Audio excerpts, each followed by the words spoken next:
And Yay! recording, rolling and Whoops. live. Okay, good. We're good. Good to go. Yeah, we do a lot of sound checking on the spot. But hey, we're busy guys. We're wild and crazy busy guys. Ooh, my backlight's not up. Hang on. Well, yeah, they don't have none of these formats or broadcasting formats have the ability to have like a soft launch where you get like a 5 minute window to check on things. Well, there's when I was looking at Zoom, uh, there were all these things about creating a countdown, like a counter. So it'd be like 5 minutes, Oh yeah, 4 minutes, 3 minutes. But so I don't know how that equates into the whole thing. I'm sure it has to do with OBS and how you can kind of fade in and out of different types of screens and things like that, which is super cool. All right, let me double oh check. man, there's like all the Twitch channel, like there's so much good stuff you can do. Yeah. Like, but what you have to like enter broadcast mode. Yeah. Like it's not just the casual like I'm gonna make a podcast. Like no, you've stepped Right. there's a whole nother computer between you and the internet Oh yeah. in which things are managed. Well, that's like when that potential client was asking me if I could do like 3 different locations during the same live stream, and I was like, technically yes, but that would Right. require a whole lot more than we're doing right now. So Yeah, let me cut to the man in the field. Hold yeah, on. yeah, it's like, all right, I'm gonna share this Steve, on the Steve, are you Facebook. there? Can you hear us? Yeah, no. Yeah, exactly. It's like, yeah, Yeah, that's called YouTube's the up. news. Yeah, looks like we're Yeah, all good to killer. go. Let me throw up a little edit post. Come join us for the next couple of hours as we chat about Die Hard. You wanna is Eric's coming in, right? Yeah, he'll be here. I think. I think he texted me. I'll figure it out. Yeah, Cool, man. there in a Oh, sec. dude. That's so funny.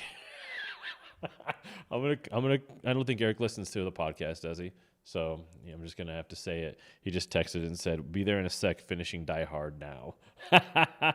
You know what? That's Might if as Eric well. had a brand, that's it. Yeah, right. It's finishing the movie right before, I mean, you know how it ends, which is good. But a lot of thoughts about it. It's interesting how movies hold up, and it's interesting how overall a movie can hold up. But there's moments that are just you wonder how that was okay in any era.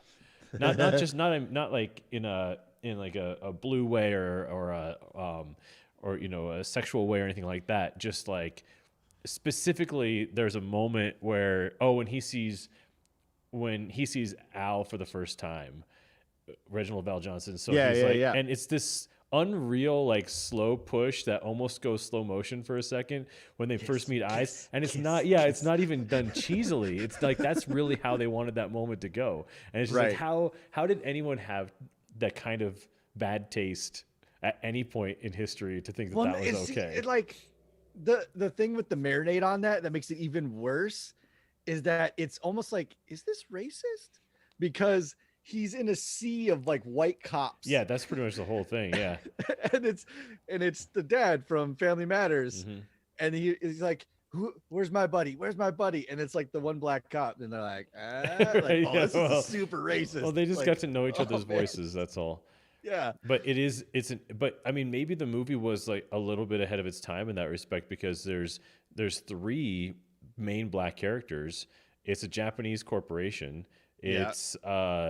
It's actually kind of the bad guys are white, but they're German. So, which is kind of nice. It's nice to have. Oh, When was yeah. the last time white German guys were the bad guys in a movie? Probably 1988 in Die Hard.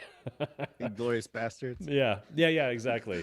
But a new I movie got you. Yeah. because I miss the USSR. I miss having that built-in white bad guy so they can just be the bad guy and you can have all the racist jokes you want to and it's okay because they're technically European, so it's okay. And we just don't have that anymore, unfortunately. Yeah. Uh, should we just dive in? Yeah, let's just dive right in. So yeah, so if you're listening, you're watching the show. Tonight's is a little different. Normally we watch a movie and then we give a quick synopsis, and then we do like our favorite moment and then our cringe moment, and then we just kind of BS around a bunch of other stuff. And usually it takes about a half hour to get into that. Yeah, right. But tonight's episode is a touch different. because we're kind of pop culture and that's what we want to do, is what we're trying to do tonight is we're watching an old movie that's one of our favorites. Mm-hmm. We'll definitely give you the synopsis here in a minute. We'll definitely talk about favorites and worst. But the reason we chose this one particular is because it does have this nice meme trolley concept of, is Die Hard a Christmas movie? Right. And it's Yeah. just fun. Like Yeah. it's going to be a good discussion. I've got solid on both sides. I took Mm-hmm. an actual like scientific method approach to this because I wanted to give everyone not just the fanboy, like, well, of course it is. Pew, Right. pew, pew. Like, no, didn't want to do that. So if you want, I'll dive in Yeah, yeah, synopsis wise. absolutely. I just Yeah. So thought I have to go ahead and give the synopsis. I forgot I have to shut the heater off. The heater's the same decibel level as a jet engine, so I'll be right back. cool, cool, cool.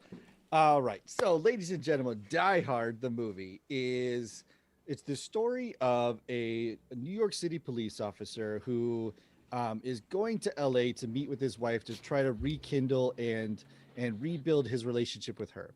She works for this giant international, we think it's a banking corporation or a lending corporation or Yeah, trading something like that. corporation, something along those lines. And while he's visiting her, the building becomes under siege by a group of, terrorists, but it's not terrorists, they're thieves. They're there to steal lots of money. And this movie came out in the 90s or 1988. 80s, 1988 it came Mm, out.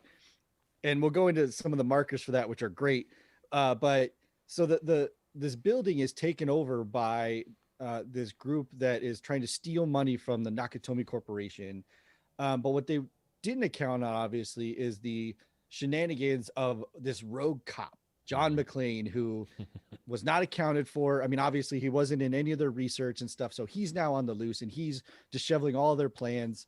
Um, and then part of that is that he alerts the police and starts to develop a relationship with this police officer who he's communicating with, who definitely falls into the help me out here, but oh, maybe he's one of the bad guys, that kind of nonsense. Mm-hmm. And then it comes to the standard denouement of like, the good guys win. Evil is defeated, good guys win, terrorists die, world is saved, that kind of stuff.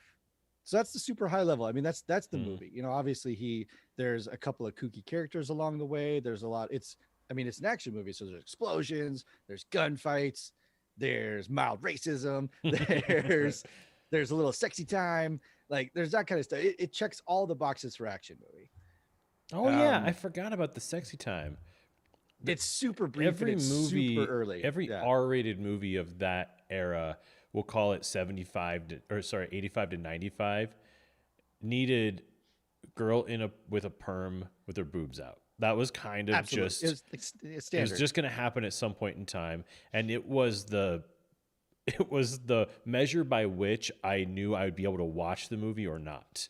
I Yeah, knew that right. if because usually my parents would watch a movie first and then we would watch it after if there wasn't if certain boxes weren't checked, Yeah, and this was obviously would not be one because there's plenty of swearing, but it felt like every movie, even like yeah. PG-13, there would just be a random boob set kind of out there Oh yeah. I out mean, of nowhere. and action movies weren't unique to this. I mean, you look at like the John Hughes stuff, Pretty in Pink, Yeah, 16 yeah, Candles. for sure. Like they're Yeah. just Just all of a sudden, you're like, okay. Well, it was an interesting era too, where people were using f bomb and things like that in movies where that really didn't happen right. up till that, and if it did, it was a really big deal. So Yeah. this one had a lot of sweary words, Well, I but mean, it had like Motor Trucker is hmm one of like the takeaway lines from this movie. right, Like yeah, you yeah, can get it on a t-shirt. yeah, I saw something where it was embroidered yeah, somewhere the other day and it's like, yeah, that's a line that kicks it exactly. out.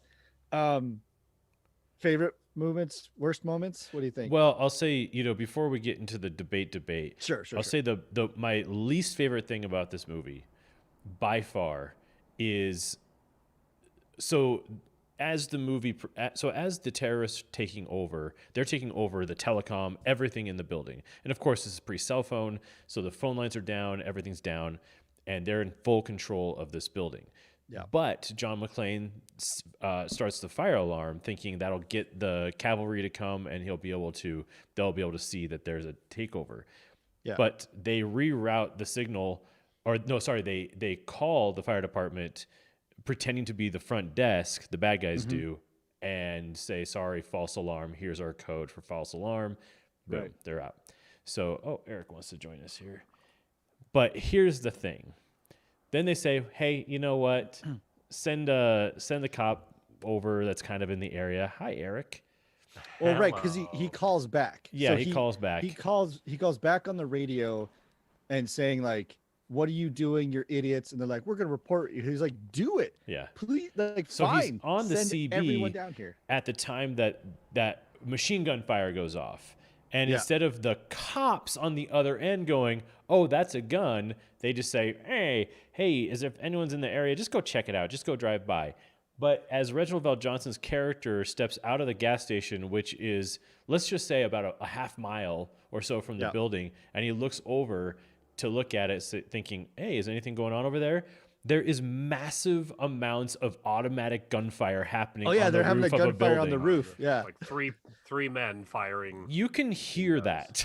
You can hear that clear as day from miles away. So for him to then drive in and go, hey, everything seems normal, all the while there is a legit gunfight happening up on the roof is bonkers. And it just blew a giant hole in the whole movie, because I haven't seen this movie in decades. Yeah. Probably since I was like 15, 16.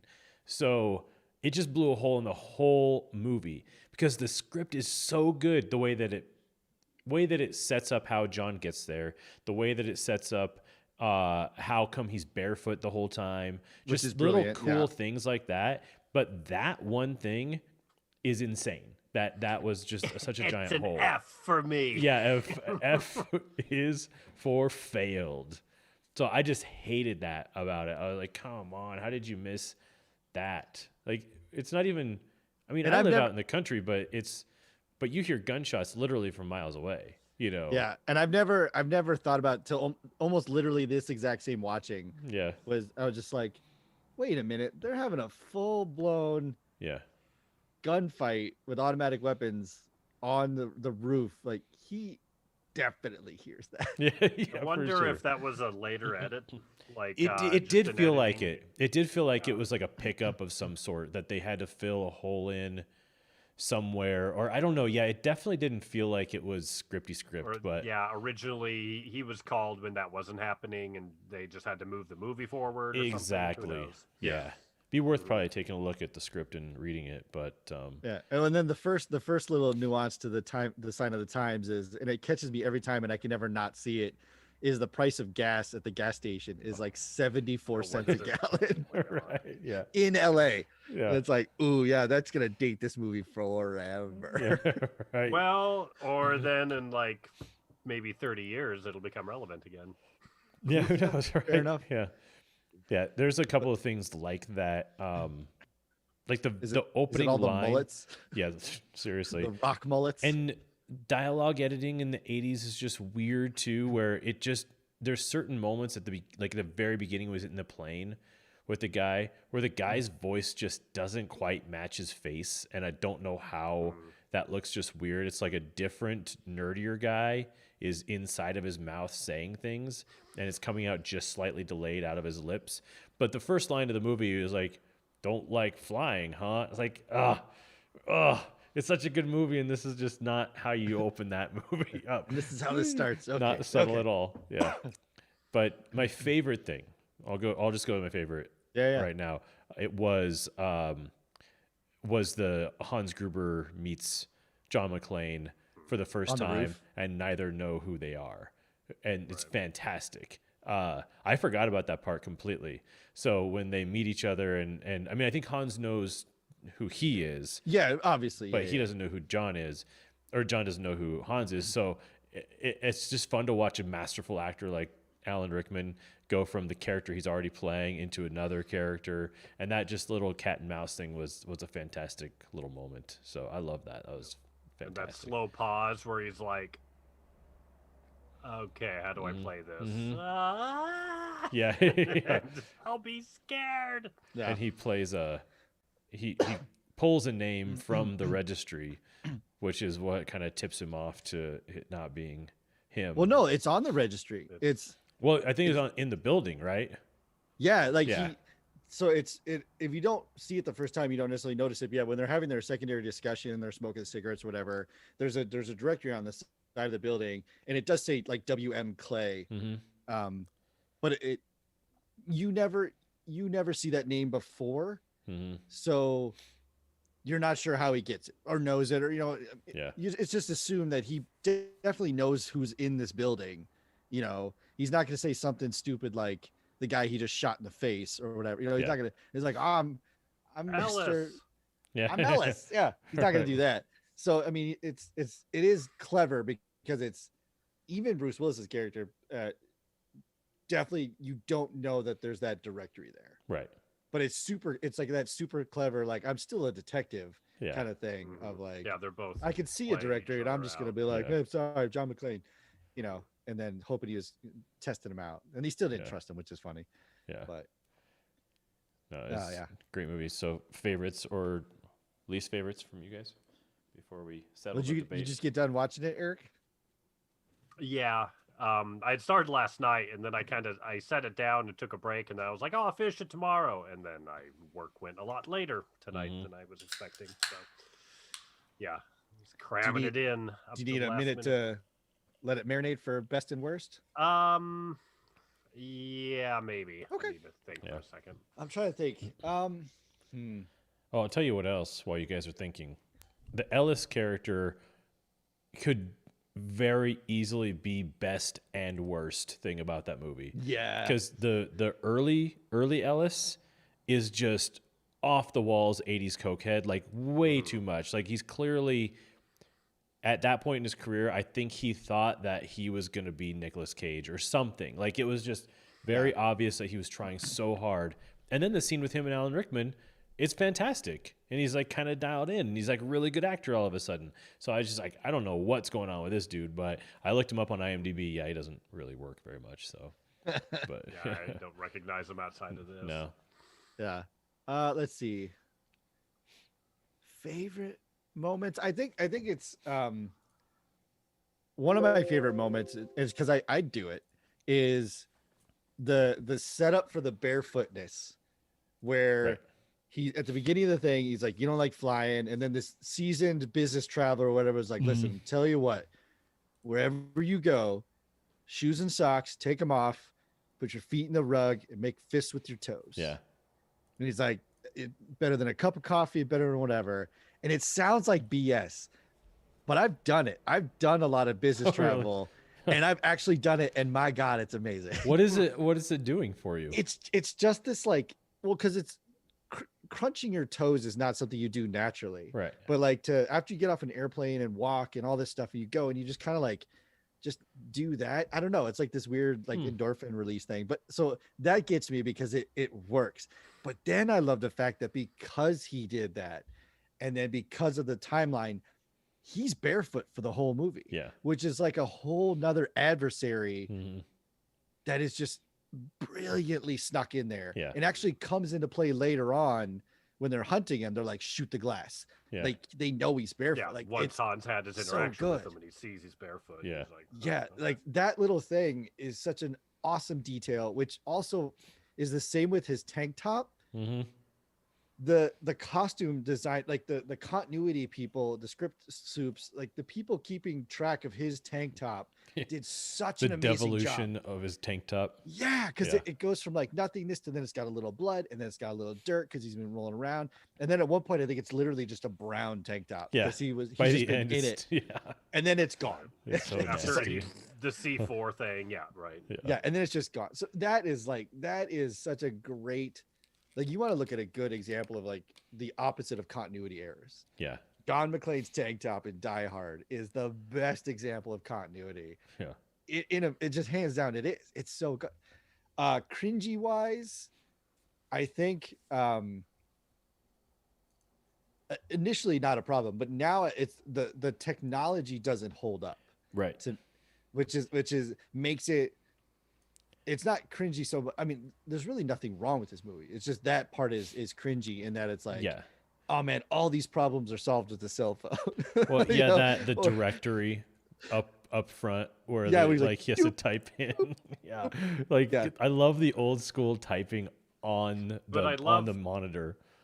Yeah. I love that though. In that time, that was advanced. Oh, Oh yeah, so that was It's like advanced. like, mind Yeah, blowing. oh, and his useless character but being like, advanced. "Ooh, Yeah, fancy yeah, toy" or whatever Yeah. he says. So yeah. that's Cool really the toy. cringy is how quickly the technology fall. And oh no, sorry. There is a super cringe moment, and it's the LAPD SWAT Oh right. Oh, I love that stuff though. with Yeah. where it's like it takes, let's call it $700 to hire a consultant to come in and talk about muzzle discipline Right. and uniforms and running in formation. Yeah, I Like love there's it. guys with their hats just kind of falling off. There's one guy who's holding his gun upside down. Yeah. Well, And in another the guy's just like, 80s, the pinnacle oh of clandestine was to wear a black stocking cap. That yeah. was the idea Oh, behind like CIA, Navy SEALs, FBI, SWAT team. You wear a black stocking cap. You got a little microphone going to your mouth. maybe. Right. Yeah, It was that was wonderful. like that. I'll take it back. That's my cringy Yeah. part is the Yeah, that's LAPD pretty SWAT. good. It's Yeah. so You're kind of hard like to watch. weirdly okay with them getting the rocket to the thing because you're like, you guys are terrible. Like you don't even deserve to win Yeah. this one. You want John to win anyway. So yeah. Yeah. When they drive in with their RV or whatever that guy calls it. Is that what the Yeah, guy he calls it an Yeah, RV. he's got an RV. He's like, ooh, LAPD's got an RV. Yeah, yeah. What? It's like Uncle But yeah, Buddy that sticking with. character, the guy's Yeah. great. William Atherton? Is that who you're talking about? Or I don't know if he's No, not the one who said that the line. guy with the though. glasses, the tech guy, that was. Yeah, Oh, you know who Like that Mike Lane. is? Okay, so this is great. I forgot about this. So as I'm watching it, I'm looking at him. I'm like, why do I have this weird feeling in my stomach? Like, what's going on? Like, there's a memory here. And I remember the memory now. I used to love Walker, Texas Ranger. I used to watch it all the time with my grandparents. And Theo, the computer hacker on the bad guys' time, was Walker, Texas Ranger's partner in the series. And he was Really? like this nicest guy. Like he was this great character. Everybody loved him. And he was like really ripped and he was like really good at like kung fu and stuff. And I loved his character. I didn't see Die Hard until after I was really into Walker, Texas Ranger. So I was so sad to see that Theo was that he was the bad guy in this. Yeah. Because at the opening of Die Hard, he just walks right in and stands next to a guy as he gets his brains blown out. And I remember like as a Yeah. kid, like really sad about that this character I loved from Walker, Texas Ranger was This such a cold bad guy. bad guy. Yeah. How could Chuck Norris let this happen? Yeah, I know. But he can't take a punch though. Yeah, yeah, right. That was great. Man, I kind of have a lot of favorite parts. The whole movie is, I don't know, it's like the character development, just the characters in general, and Yeah. all the interactions, and bringing in the FBI and the incompetent police, and then the friendly fire crap. Yeah, I don't know. There's so much It's good. wonderful stuff. I might be lame and piggyback on the SWAT team stuff. Yeah. That Yeah. is ridiculous. So bad. And it also I guess I'll reference Aliens. I feel like when Aliens had the scene of the Marines going into the nest, the alien nest, and then they all get picked off, Yeah. and it's a big kerfluffle. You know, it's like that Vietnam whole thing of, oh, we've got all the firepower, but we don't know who we're fighting. Like that's been done so much, and even in this movie, that I feel Right. it's kind of an homage.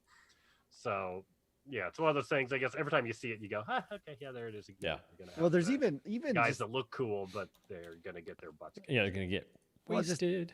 just bad tactics. Yeah. Like they crack open these huge spotlights, which the building's already illuminated. So these huge spotlights, and then they send this team up to the front door. And what does the guy do? He pulls out a set of lock picking tools. Yeah, yeah. No, man, Nope. he smashes that damn I know window. there's nothing I but know. glass, and I'm like, why are Yeah. they doing this? And the also, guy, like- the one guy's got the gun. He's like, Like, why "Oh, the wait." front door, Yeah. man? Like you have a building full of glass. Just smash into the office right next to it. There's That no was reason my to go to whole the front first door. thought was a massive building like that is going to have so many entrances and so many Yeah. ways to get in. Like, why did you just? Yeah. Yeah, I don't know. Like, If you're gonna do that, flood it. I would put people on the roof. I would be flooding it from. Yeah. So Yeah, If good. you're gonna do that, and I think they did it on purpose, obviously, to make them look a little incompetent. And Yeah. then, of course, that then forces the FBI to come in. But even the FBI guys, when they come in, that whole interaction between those two actors in general was like, are we sure this is the FBI? Because Right. none of this feels by the book right? This is whatsoever. like a couple Muppets characters too. Yeah. I'm Johnson. I'm Johnson. Yeah, Johnson and here. they're No, the other Johnson. Yeah, and their that was a lot. response is, we're gonna bring in 2 gunships and just shoot everyone. It's so Yeah. crazy. What? That's definitely What not did he how say? that goes. They're not expecting they're expecting rescue choppers, not gunships. Like He this puts is his hat so on illegal. backwards. Yeah, Yeah. he's got his gun. Yeah. He's like that guy. He always played like the drug cartel guy. Mhm. And, like, Well, he's Miami the Vice. Fratelli in Goonies. Yeah. Yeah, right. The other Fratelli. That's right. Yeah, it's Yeah. so good. But yeah, when they're in the chopper and they're flying, and he's just like, "Woo!" Just like Saigon, Yeah. right? And the other guy's like, "I was in junior high, dickhead." Yeah. Right. Like I think that's verbatim what he What? says. It's just a weird response. Like were they like, oh, we've got 64 swear words. If we get 65, we hit a new record. What should Well, we then do? that guy is such Need variety. the Yeah. other Johnson is such a bad actor too, because when he delivers it, he's like, I was just a junior high. Like, where are you looking? Like, Yeah. Yeah, what is yeah. your eye line right now, Yeah. man? Is it that He's like just looking fat? out the other side. Yeah. Yeah, it's I guess, but it's like that fat wide lens, and you've got guy over here kind of like normal looking, and then his head is like big and kind of like in a fishbowl. Well, it's like he's trying to like talk right into the boom mic. Yeah. Like, that's not how they work, man. You could just talk; it'll pick you up. You don't have to talk into the microphone. So were At those least miniatures? They did yell. They weren't That's true. talking quietly Yeah, in a that's true. chopper. Yeah, and their hair was moving. Thank goodness. Yeah. You're gonna So- ask a question? Oh, did they use miniatures for that? Like, because they clearly weren't flying helicopters through downtown LA Probably. that quickly, and they look pretty good. Actually, they kind of look, except for I the would- fact that they turned on 90-degree angles. But besides that, it was pretty good. Yeah. Yeah. What I really want now is I'm gonna make a sweater that says "Now I have a machine gun." Ho ho ho! I love that sweater. I think it's cool. Does he say machine gun or automatic weapon? I can't Now I have a remember. machine What gun. is It's it? on Oh, our. it's If you machine look gun. at our That's right. live Oh, yeah, stream, that's it's right, the that's picture right. that's on there. Yeah, it's good. That whole thing's funny too. And no, so this is where Die Hard is good, is that the first guy that he kills, I think, is by accident. Right. Like they fall down the stairs and he breaks his neck. It's Yeah. not like he's He just falls super on ninja. him. He's not Steven Seagal, right? Mhm. He's not. Mhm. He's Yeah. not the you don't know who I am. I'm just the chef. Like it's not Steven Seagal. It's I'm a cop. Like I have training, Right. but I'm not this like superhero guy, which is why it makes it so good because it just immediately presents the fact that all the odds are against him, Right. and it's completely believable. I mean, he gets shot. He's barefoot. He's like stuff is constantly not going his And way. he's freaking out. Yeah, and multiple he's times losing it. going, what do I do? Which I even, love even that. to the point where he Yeah. does the stupidest thing of all time, which is try to descend an elevator shaft using the the strap from an MP5 or whatever. Right. And then Yeah. just that concept is like, wait, so there's a shaft right next to you with a bunch of ladders and all this stuff, and you decide to go down the one aluminum tube that you A, fall down, Right. and then B, have this amazing mountain climber moment where you're like, "Ka-dum," you just catch it at the last second, and then you just like freely pull yourself in. Like Yeah. that's real hard. There's no way he does that. I'm starting to think this didn't really happen. Yeah. This wasn't a Starting to think this is documentary? a I think these movie. people took some liberties. Yeah. So it's stuff like that where you're like, all right, that's Wait like a that's the second. 80s action hero Yeah. Right. type stuff. But just the decision making there is like, what? What you got going on? Like, Because you're it's in the also kind of elevator like shaft, just drywall. It's not like he's got it between two like studs or like metal frame or something like that. It looks like it's just Yeah. drywall that it's hanging on to begin with. yeah, Yeah. It's just on the end of a vent cover, but it's like you showed us, how elevators work because you set up the whole drop the elevator bomb, blah blah blah. Like just you're in the shaft, just go down to flip a door and walk in. Like Yeah. I don't know why you went into this like panic, like I'm gonna go down the air Well, shaft. were mode. they Was he trapped though? I Well, feel like they he's in were a corridor and right. he knew they were coming, right? They were coming down to pinch him. Right. But if that's the way you want to go, like, all right, so how long did it take him to bust that grate out? How long did it take him to rig the gun to be a rope? Like all the time it took for him to do that, it's like, Mhm. all right. Yeah. But I you mean, this need is that scene. You need the yeah, visual. it's a Yeah. good cinematic decision. It's a good it's visual. a bad human Yeah. decision. Yeah. Right. And I love Yeah, I get his wife too, Holly McClane. She's a really good character for the 80s for Yeah. women. Even though Right. even though she's kind of like, a bystander for a lot of it, she's super tough, and she takes over when the head of the company gets Takagi. killed and stuff like that. So it's solid. And yeah, they were great. They were great together. She was just awesome. Oh no, Just and Yeah, she generally. has you a lot completely of buy that they're married. Yeah. Oh yeah, Yeah. for sure. Mhm. Yeah. and she has a lot of non damsel in distress moments, which I think is also super Yeah. good too. Super Like, important. she walks in there and says, "I have some requests," and what idiot put you in charge? And she says, "It's like you did when you Mhm. shot my like." So just immediately like pow, and then Yeah. he was like, "All right," and then she told him like, "We need this and this and this." So it's like really solid Mhm. decision making. And then when the whole cover is blown of the because she goes by, just for the listener, she goes by Holly Gennaro, which is her maiden name. And then during part of the process, she turns down a photo of her and John McClane on her desk, Mhm. and they've kind of set up her office as like home base. So it's not until much later when the news reporter who's like, "I'm gonna get a scoop on this," finds out who's in the building, finds out who they're married to, finds out they live in LA. They go there, they get their kids on TV saying, "Mommy, come home." And then Hans Gruber sees her reaction to that news story Mhm. and then flips the photo over and goes, "Oh," and then that's the big reveal, right? Mhm. But then at the end, when that same news reporter comes up to her, it's not like a "you son of a bitch." No, she just decks him, Yeah. just hauls off and decks him, which is so good. Like for the 80s to not be, again, not like, "Oh, I'm saved now, my husband here." No, she just like, "Oh, I know you." Pow. Like Yeah, That's I know what you so did. good. Speaking of him, my thought last night watching that movie, because he plays the same kind of sniveling a-hole in Ghostbusters. Yeah. I want to know, I want to get to know him in real life, and kind of like, Oh, is he that way? Or is it- like to kind of like, yeah.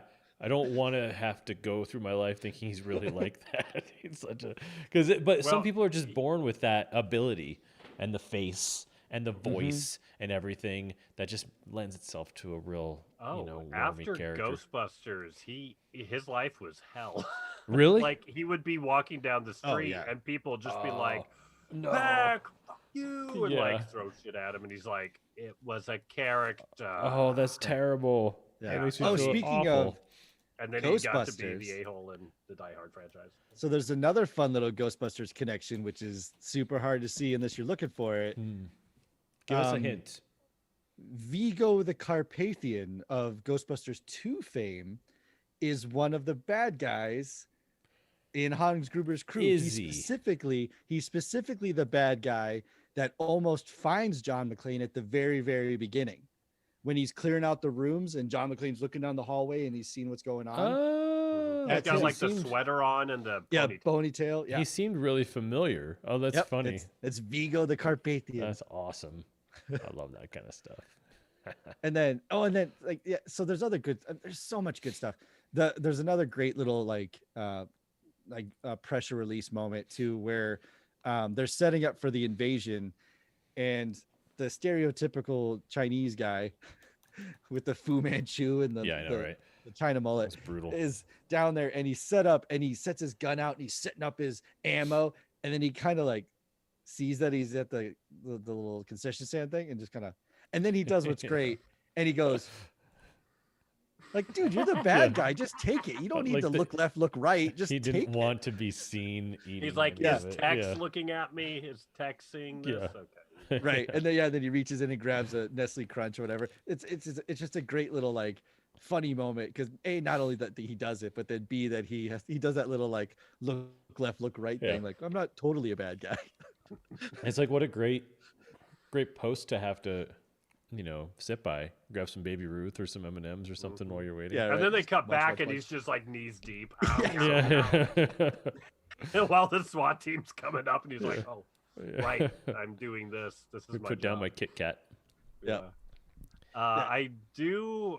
Well, in the world we live in now, I'm waiting for someone to propose the Die Hard prequel where Gruber puts his team together. Nice. That would be great. Why don't we just propose it? Okay, Let's I guess do I it. just did. So there you Yeah. Let's do it. Assembling the Let's just team, make it. going through like 'Cause an it's like- Ocean's 12 planning session. Yeah.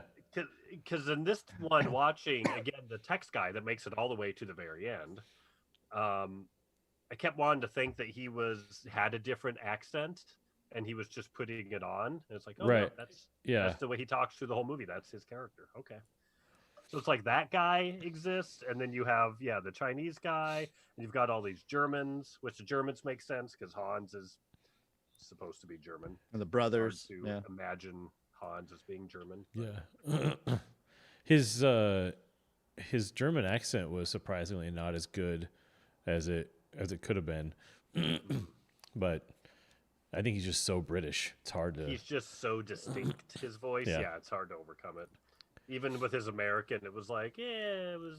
Yeah. It hints, right? Yeah. I love it. It's great. Super good. So I went into this again knowing that we're gonna do this analysis in a minute, but like just watching it again, so much fun. yeah. Like it really is. Like there's such a good. I think because also during that time when you think about there was like Predator and like Mhm. all of the 80s action hero super macho dudes were a specific type, and Right. John Mhm. McClane was so much an anti-hero or anti-stereotypical hero type thing. Yeah.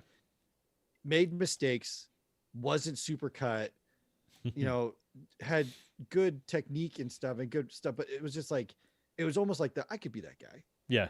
Right. Yeah, for sure. I mean, I might do that, Yeah. and it had that like everyday hero type feeling for it, which they threw away in the later ones, so we won't even go down that road. But But it's he becomes like- a superhero later. You're like, right, but this "No, one was that's not such what an he was." approachable, like such a believable. I'm not supposed to be here, Mhm. but I'm also going to protect my family yeah. type thing. But Yeah. I am a cop, and I do But I'm know a- a couple right. things. Yeah, And screw these guys. I remember I'd seen a kind of a making of special and getting him cast. I can't remember if it was McTiernan that was just really pulling for him or who was. Mm. But I think the studio was like the guy from Moonlighting, Right. Right. Yeah. the comedy actor. Yeah. We don't think so, and it's like, no, I it's think he's important right for Yeah, this. right. So And he was interesting. just pitch perfect casting. But again, I Right. think because you have executives going, but that's not Schwarzenegger. No, Schwarzenegger's the one who takes out Right. terrorists in Right. a high rise. No, it's Stallone. It's Seagal. You go, no, we need the everyman, the New York cop, and who can play that character. Yeah. Who can be tough? Who Who do you can buy? do tough stuff? Yeah. Yeah, Which is that's actually- like, okay, he can do this stuff in the end. Didn't he have like a moment where he actually kind of makes fun of Schwarzenegger? I don't remember what the line was exactly, but there was definitely an Arnold Schwarzenegger comment of some sort. There in is. there. It's not a poke Yeah. at him, but it's something. Yeah. Mhm. He's got a couple of one-liners, Yeah, one or two. Got quite a bit. which are pretty good. For the Yippee Ki just seeing that because it's become such a thing that it's there's like every movie he has to do it, and it's like he should Yeah. probably come up with something different in every movie. Right. And Well, Yippee right, and Ki should have maybe number 2 he does it okay again, and then after that he's like, I'm not saying it and I'm not doing it. Well, because again. it I'm doesn't saying it apply, again. right? The natural generation of the phrase Yeah. is so good in the movie because they're talking about Roy So good. Rogers and Yeah. old timey cowboy stuff, and it's a beautiful bit of dialogue that works then and there, but then to completely just beat it up later on, it's like, all right, we need you guys to move on. Yeah. Right. Because what's You number gotta 2, it's, push through this. he's laying on the tarmac, right? And the airplane, the bad guys are getting away on Yeah. the airplane, but he's busted the fuel, so the fuel's leaking. Yeah. And he lights it up. Yippee-ki-yay, motherfucker. And that one works because that from a character standpoint, like he's right back in the denouement of I'm about to get the bad Exactly. guy. I got him. I got the bad guy. I got him. After that, it's just like, all right, buddy. Yeah. Right. I know you've Does seen he the say in movie the since third one? Because the third one is the only sequel where it makes sense because he's forced to do it, Right. and that's where it's good. And he's such a wreck Right. at that. He's such a wreck at that point as a character. I keep Like forgetting the about police chief or something like. Yeah, the bad guy, Jeremy Irons, has asked right, that's for right. him specifically, right? And he's like, and the police chief's like, find somebody, go find the rock McLean's under and kick it over. That's right. That's right. And he's just like sleeping in his car. It's like, he's pretty much doing what he did in Last Boy Scout. That character, That's a complete great movie, too. dirtbag by that point. But yeah, this movie, the way it starts, and I watched this movie again maybe within the last 5 years, which was a true. That was my first real rewatch Yeah. because I never appreciated it. When I watched it when it was new as a kid, I was like, oh, whatever, I'm bored. Sure. And I just didn't get it. People were like, Die Hard's amazing. And I was like, whatever. And then I finally watched it again. I said, oh, yeah. It's great. But even watching again this time, I forgot so many details at the beginning, just setting those characters up perfectly. Mm-hmm. Go, okay, he's got a strong wife and what's going on. And he stayed back and okay, this is a weird relationship. And then, you have the coked out dude trying to get with the wife. You see, that's been happening. Yeah. Yeah. Yeah. That's funny. So, is Die Hard a Christmas movie? If I was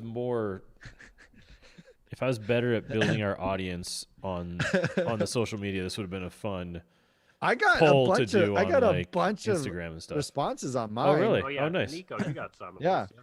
this, right? It was majority where it was like 89% yes. Yeah. And so I told you early on too that Yeah. I wanted to come in here with like a true scientific method type thing. Yeah. So one of the first things I challenged myself with was, you need to create a checkbox of what a Christmas movie is, not a list of Christmas movies. That's down the road. But what would you go into an empty theater and a movie starts playing? What do you see that just screams Christmas at you? And part of that was obviously time of the year, Christmas carols, like so celebratory, festive type stuff. Music. There's majority of the times if it's Christmas movie, you have Santa Claus. And then you've got some sort of like family struggle that gets repaired through certain actions. At a base, point. Right? That's a base. Yeah. That's a base, right? That's a good point, There's though. obviously then you have other movies. A Hallmark Christmas movie has that. Okay. Exactly right. That's where that one kind of came from, was that like these Hallmark movies are literally that. Like it's somebody it's the same movie over and over again. It's over right, and it's like there's strife, and then the family gets back together, and somebody says I'm sorry, and there's all that kind of fun stuff. So in looking at it, like I hate to say it checks all those boxes. I mean, it does check those boxes. It checks all of them. So then it's like, okay, so if that doesn't obviously just 100% make it a Christmas movie, right? So then it's like, all right, so find movies that are on the fringe of Christmas. And one of the main arguments that people have, and I can agree with this, is that if you take the Christmas holiday away, this movie falls apart. Part of me agrees with that, and the other part doesn't. The part of me that agrees with it is they also just had a huge merger or whatever with an international company, so they have every right to be partying. Yeah. His wife going to this other company and being successful. There's the whole discussion he has with Argyle in the limo about like, oh, so you didn't think she was going to make it, and now you're coming out to say I'm sorry. That doesn't have to be at Christmas time. No, that can be any time whatsoever. Yeah. Now what it does, of why it's important that it is Christmas time, is the building is empty. Like that is a 30-something story building. Yeah. But it's also not finished. Only the top stories. Is that only the Nakatomi So, but Okay. so there's 30 floors of office space because when he's going through that directory, there's a bunch of names. Like there's names Mhm. all over. Like so, Yeah, that's true.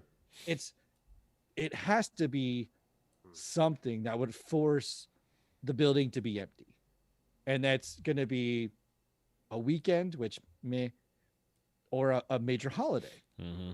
and it works nicely that it's Christmas because that's also a genuinely when time people think of family and stuff like that. Like Thanksgiving doesn't work because people are like, no, screw it, I'm out of here for Thanksgiving. 4th of July, no, that's not a thing.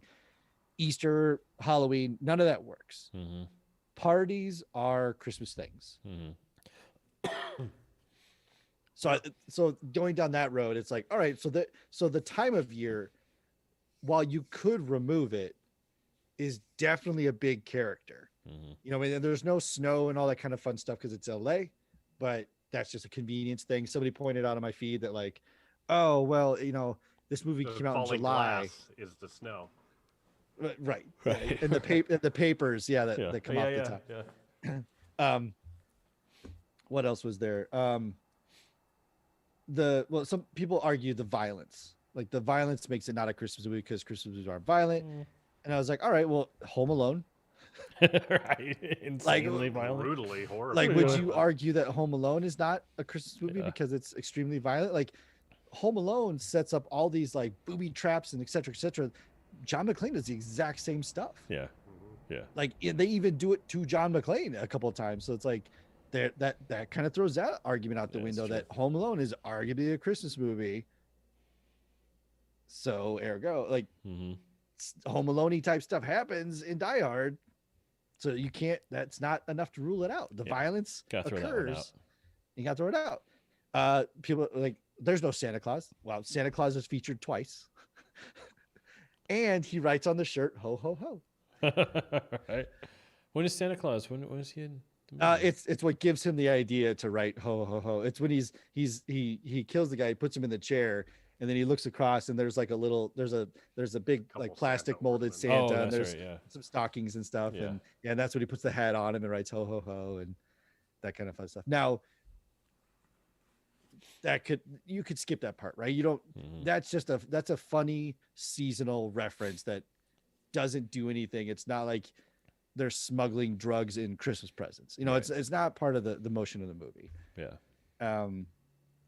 Yeah, it's it's hard to poke it's not a Christmas movie holes in this because Mhm. I can't find markers that are strong enough to say no, you're right. This absolutely is not. It's not like they're on an alien planet. Right. They're on an alien planet. Nope, can't be a Christmas movie. Yeah. Well, I think then let's look at other movies. The one that pops in my head is it's kind of random, but Iron Man 3 Mhm. just happens to take place during Christmas. Hmm. But I don't think we could have that. Or I guess some of the things you can still check boxes, but I feel like Shane Black just insists that all of his movies have to happen during Christmas. It's Yeah. just his, Yeah. like Right. screw you. No, it's Christmas in this Yeah. movie too. Yeah. I I think mean, I love that because Christmas is an instant backdrop and Mhm. it gives you instant feeling no matter what your movie is. And Right. because I wrote a series of short stories that was that happened over Christmas, and it's really just a conversation between a hitman and the guy he's about to kill, and it bounces around a little bit, but it takes place like Christmas Eve, just because I like the idea of a hitman and his victim having a conversation next to a fireplace and and a Christmas tree. I think it's just cool. So I think it's a Yeah. cool backdrop for pretty much any kind of movie. But I was thinking about if you think about like Love Actually, that one has Mhm. become a staple of a Christmas movie. But if you pull Christmas out of it, it would be the same as Die Hard. And now it's just a movie, and it works. But people are traveling during the holidays. Parties are happening, Christmas parties and things like that. So it just lends itself towards being a particular type of movie because it's around Christmas. I know a lot of people who watch Die Hard as a Christmas movie. Like they watch it seasonally during Christmas Oh yeah. because of that reason, because Well, it's a Christmas movie for me, yeah, right? yeah, It's yeah, like for yeah. me growing up, I was like, Gremlins is my Christmas Oh movie. yeah, yeah, yeah. Screw you. Yeah, This no, is the one I'll absolutely. watch. Yeah, and I think one of the cruxes is if you remove Christmas from the movie itself, does the movie still stand alone? Mhm. And the question is like, if the movie still stands with it removed, then it's not a Christmas movie. I'm arguing the other side of it, right? Mhm. Is that saying like, if you pull Christmas out of Gremlins, is it still a movie? Is it still a Christmas Yes. movie? No. Does it still, would it, so here's a flip side. But, yeah, it still works. Miracle You on can still 34th pull it Street. out. Right, right. Right. If you take Yeah. Christmas out of Miracle on 34th Street, Yeah. that movie falls The apart. Santa Claus doesn't work. Right. That's Yeah. so that's in arguing the other side of this. Yeah. Well, But again, I is- think you can make you can make Die Hard work easily. Oh, 100%. Yeah. it's I'm funny, on the side though- of it's kind of like how like a truck stop muffin is technically pastry, but it's not going to impress a French pastry chef. Right. This Die Hard you is never know. the truck stop muffin of Christmas movies. Like There it you go. technically Good call. Smoking qualifies, hot tip. but it's not going to win an award for being the Yeah. best muffin ever created. Right. But it was thinking about Muffin. when you Now I'm go hungry back for in and you analyze That's your tasty muffins, muffin. it's interesting what comes up. So I was thinking about like what's probably the most popular Christmas movie of all time, besides like Miracle on 34th Street, White Christmas, Elf. definitely. Elf's a big one, but It's a Wonderful Life. Right. But zero of that movie takes place on Christmas except for the the final last part, day. and it just Yeah. happens to be Christmas Eve. So it's not really motivated by Christmas. It Right. just kind of happens to be on that day. So you could almost argue that that's not even technically a Christmas movie because it's not Right. about Christmas or whatever. Elf is a 100%. Christmas Right. movie. And that's what I'm getting at. It's like anytime you say like it has to have Christmas to be a Christmas movie, you can find something that somebody would be like, hands down Christmas movie. We're like, I Yeah. mean, Yeah. yeah. It's a Wonderful Life could be Independence Day. Yeah. Right. Yeah. It You could know be what I mean? any Like- day of the year. Yeah. In fact, it kind of makes it weird that it is Christmas. I'll have to think about it for a second if it doesn't come to me right now, but there's a moment in It's a Wonderful Life, which is, I think, one of the best movies, like just pound for pound, like best movies out there. That it's sort of my Die Hard moment with the gunfire on the roof, where I was just like, oh, it's the biggest hole and I hate it so much. I'm trying to think, I'll think about it for a second. But it's like this glaring moment in the movie every single time that I'm just like, it's his wedding day. So when George Bailey and his wife are getting married, it cuts from George at Mary's house, and then it's just like cut right to the wedding. And as they're driving to their honeymoon to go to the train station, to go to the airport, they notice that there's a run on the bank, that suddenly the bank didn't have enough money. So so all the people are going to the bank to get their money out. And there's a whole line outside of the building and loan, which is what George Bailey owns. So when he walks in, his Uncle Billy, who was supposed to be running it, is like in the corner drinking. He's got the doors locked because there was a run on the bank. And George Bailey walks in and he goes, well, what's the matter, folks? Can't you get in? And then he gets upstairs like, what is it? What is it? A holiday, Uncle Billy? It's like, well, wait. It was your wedding. He was supposed to be at your wedding, but he wasn't because of this. You just like you're the human centipede now of plots because you can't work your way out of this one. Like I don't understand how all of that happened. It's just like the weirdest plot hole in the world I've ever seen. It's just very strange. It almost I trust you to run my business but not come to my wedding. Yeah. But you didn't come to my wedding, but you should have been at my wedding. But the line that he uses when he walks in is, why are we closed, Uncle Billy? Is it a holiday? It's like, wait, no, you're supposed to be. I don't get this. What's going on? It's a massive moment in the movie too. So it's like, did they get married Like on? freeze up.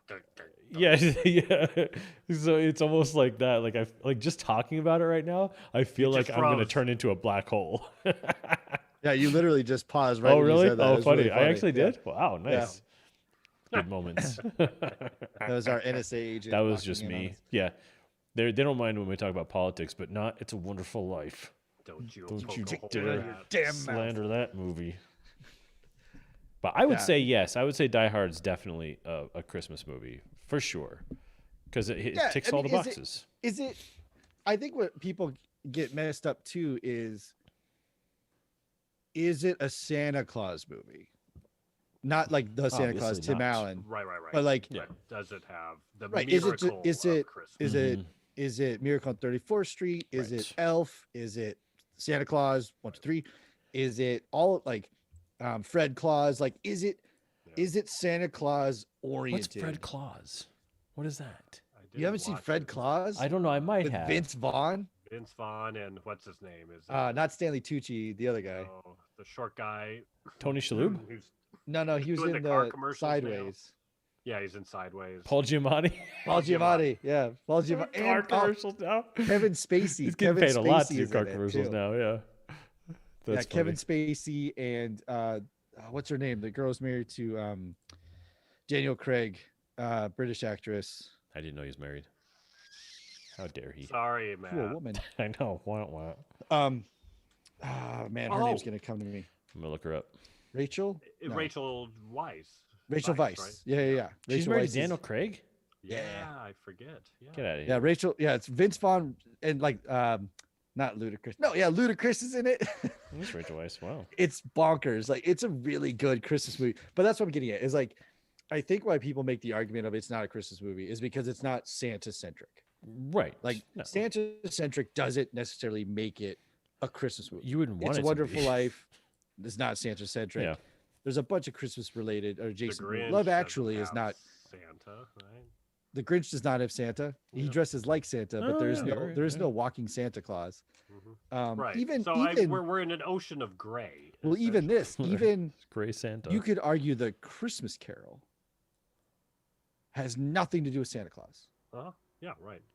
Scrooged, Santa Claus is referenced, but is not a part of it. But I would fight anyone who says Scrooged is not a Christmas movie. Right. Splooged does have Santa. Little different. But yeah. It's a man in a white hat, not the one you want. And boy, did it snow. Hey-o. in that movie. I missed the week that Splooged was free, but oh well. Right. So that's and so I'm not I guess paying what we're all getting at $5.99. though is that the to say it's not a Christmas movie is rough because the pinpoint focus of what a Christmas movie is so broad. Yeah. And and like it's I said, subjective. Yeah. at the beginning I listed the check boxes. Do you have Christmas carols? Sure do. Does it take place at Christmas time? I like that Yes, it it has does. That's great, where he's just like, Oh, the we Run got DMC at the something beginning? classic. Yeah. That's so good. Yeah. It's got family that is struggling, but then comes together with. I mean, he's even got the heartfelt apology of like, I want you to tell her that Mhm. I said I love you a million times, but she never Right. heard me say I'm sorry. Oh, he That's nailed that Christmas movie scene. dialogue 101, man. Yeah. That's straight out of Hallmark. Yeah, it was good. So it's like it's stuff like that you're like, this may not be again the truck stop pastry. Like this isn't the blue ribbon croissant straight out of a French pastry. Well, that would imply that other Christmas movies are good. That's Not true. saying that there aren't great ones. Some but are like pretty- a Hallmark one, you look at that and you go, okay, this is dumb Right. trash. Oh, but right. No, it's definitely a right. Christmas movie. Right. Right. Yeah. I was, Yeah. you know how I am with metaphors. They're not Yeah, always yeah. great, but they're Oh, really no, that's funny. okay. I love it. I love it. Yeah, a good it's one. it checks the boxes for Yeah. it. Yeah.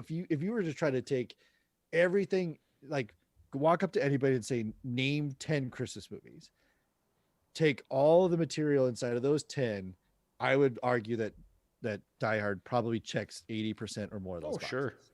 No, enough, Mhm. as much as something else that someone would Right. definitely consider. So, But then, like, the good side of this argument too, and I think you brought it up, was actually a really good point, is that there are some movies that are considered Christmas movies that you could argue are not. Mhm. It's a Wonderful Life. Yeah. Not a Christmas Just movie. happens. It's to be a not Christmas- about Christmas. Right. It's just not. It's not about Christmas. Mhm. It just But happens to take place. RoboCop. Elf. Everyone keeps saying it, and I go, I don't see it. Yeah. I don't see anything about Christmas in this movie. Yeah, Yeah, yeah. see, And it's that's the about blood's robots. red.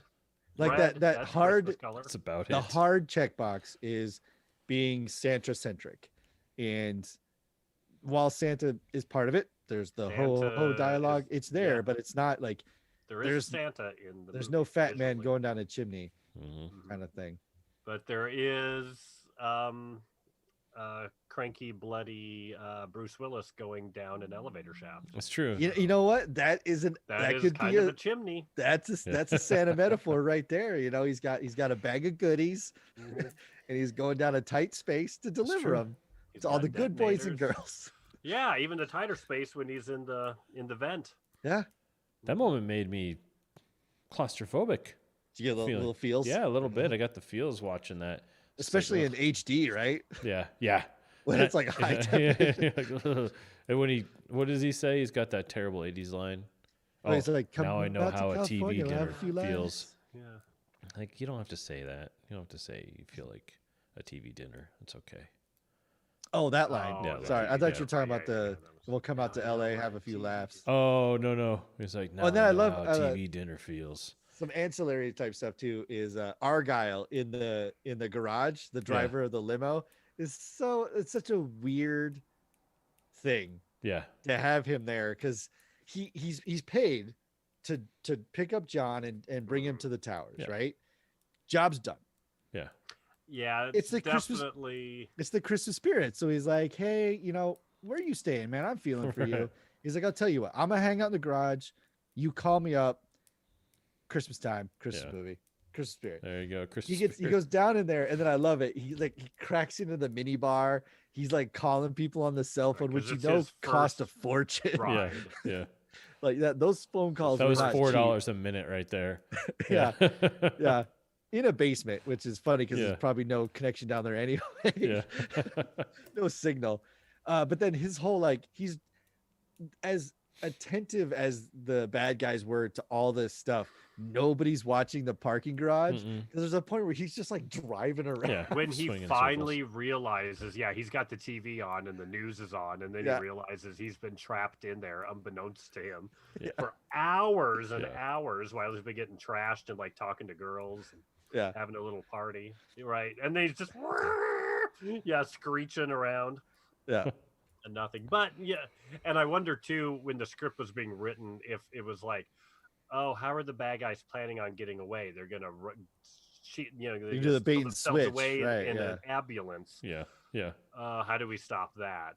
Mm-hmm. Yeah, I'll be curious when in the genesis of this story when his character gets invented. But working back, however they did it, it works. They make it track enough.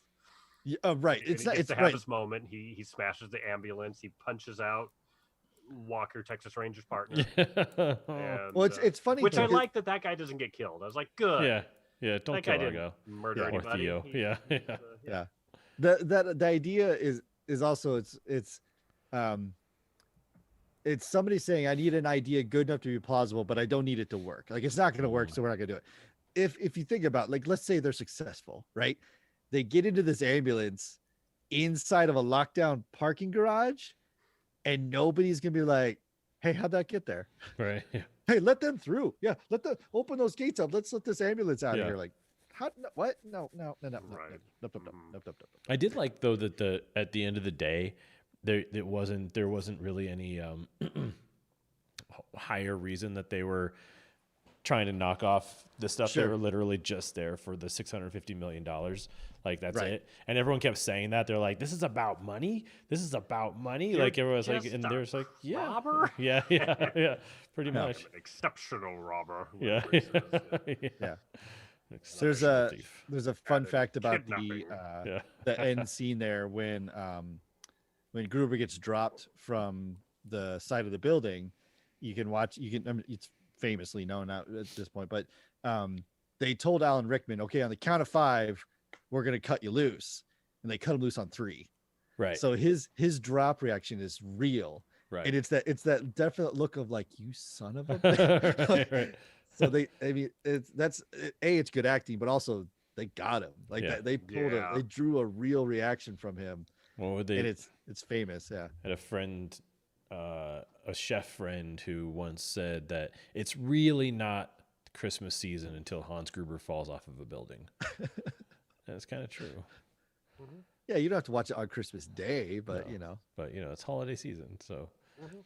So what would this movie get in the Mind of Nico rating system? I think. Oh man, I think in the 80s. Yeah. Also remembering how old I was, 5 out of 5. Yeah. Action movie of the year, Yeah. like legitimately. And Yeah. today I would still give it a 4. I think because, like I said, you could write a schlocky action film. Mm-hmm. You have basic stuff: good guy, not supposed to be there; bad guy, defeat bad guy. End of movie. Mm-hmm. I could write that right now. It's not gonna be good, but I could do it. This movie, the subtle interweaving of all the nice stuff is what what elevates it to that 4.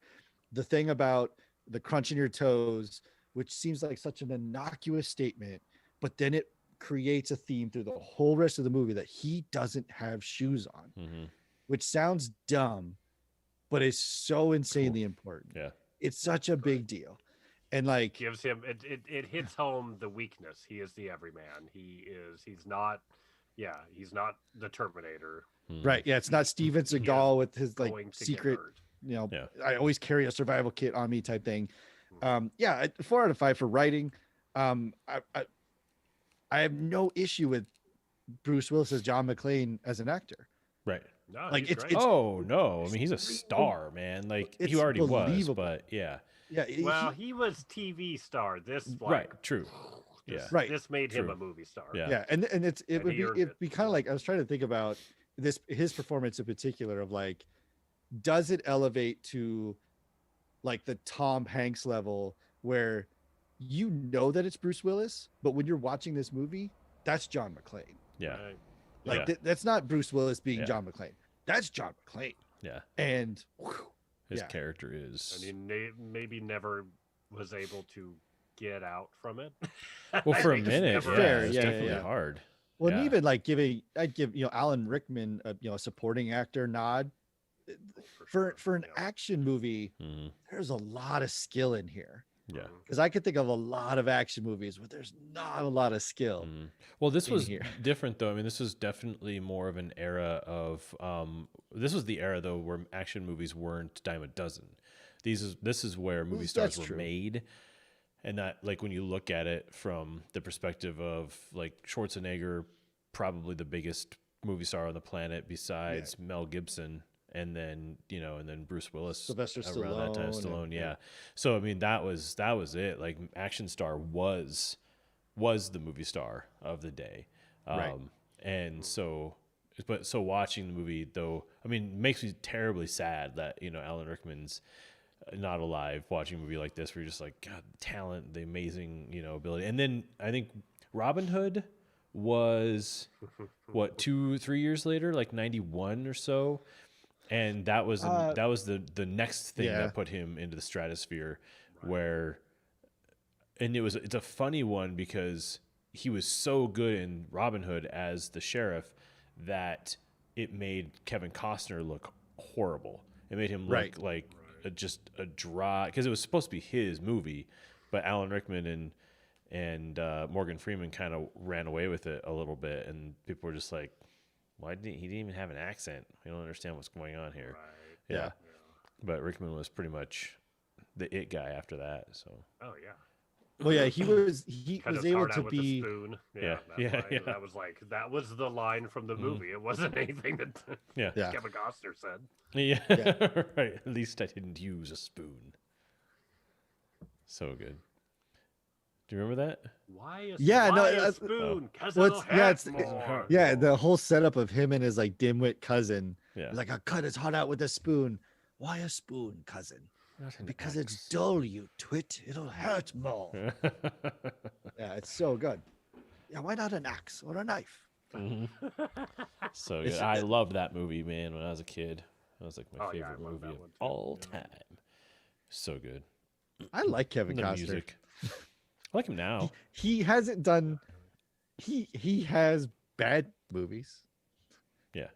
The Post. He has But the worst movie. Post Well, no, don't you dare. well, no, Don't you dare. in terms of cost and ROI. the biggest flop. Logistically, Yeah. he has financially the worst movie. Yeah. Of I all like time. Waterworld. I need to watch Waterworld again. I've never I actually seen definitely it. do. I should watch it. They shoot in Hawaii. Was that why? Like materials were insanely expensive because it was Hawaii. They had to get all this aluminum to build the. Yeah, they did a the bunch island. of really bad, like huge monster sets where they were overly detailed when they didn't need to be. Like Yeah. just facade that. Like, no, I want corrugated steel through and through. And Feel like, real. oh, settle down. Mm-hmm.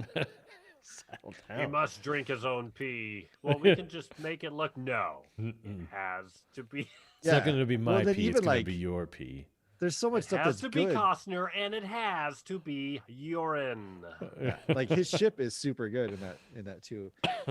Any hoozle, but yeah, there's if at the time 5 out of 5, 5 out of 5, yeah. absolutely. Mhm. Today It I'd still redef- push it into 4 out of 5. Mhm. It changed the action genre Oh, yeah. pretty much. I mean that, and I guess Lethal Weapon. Mhm. Lethal Weapon was probably first, right? Yeah, They're 86, 87. one. rolling around in there, to the yeah. peak. yeah.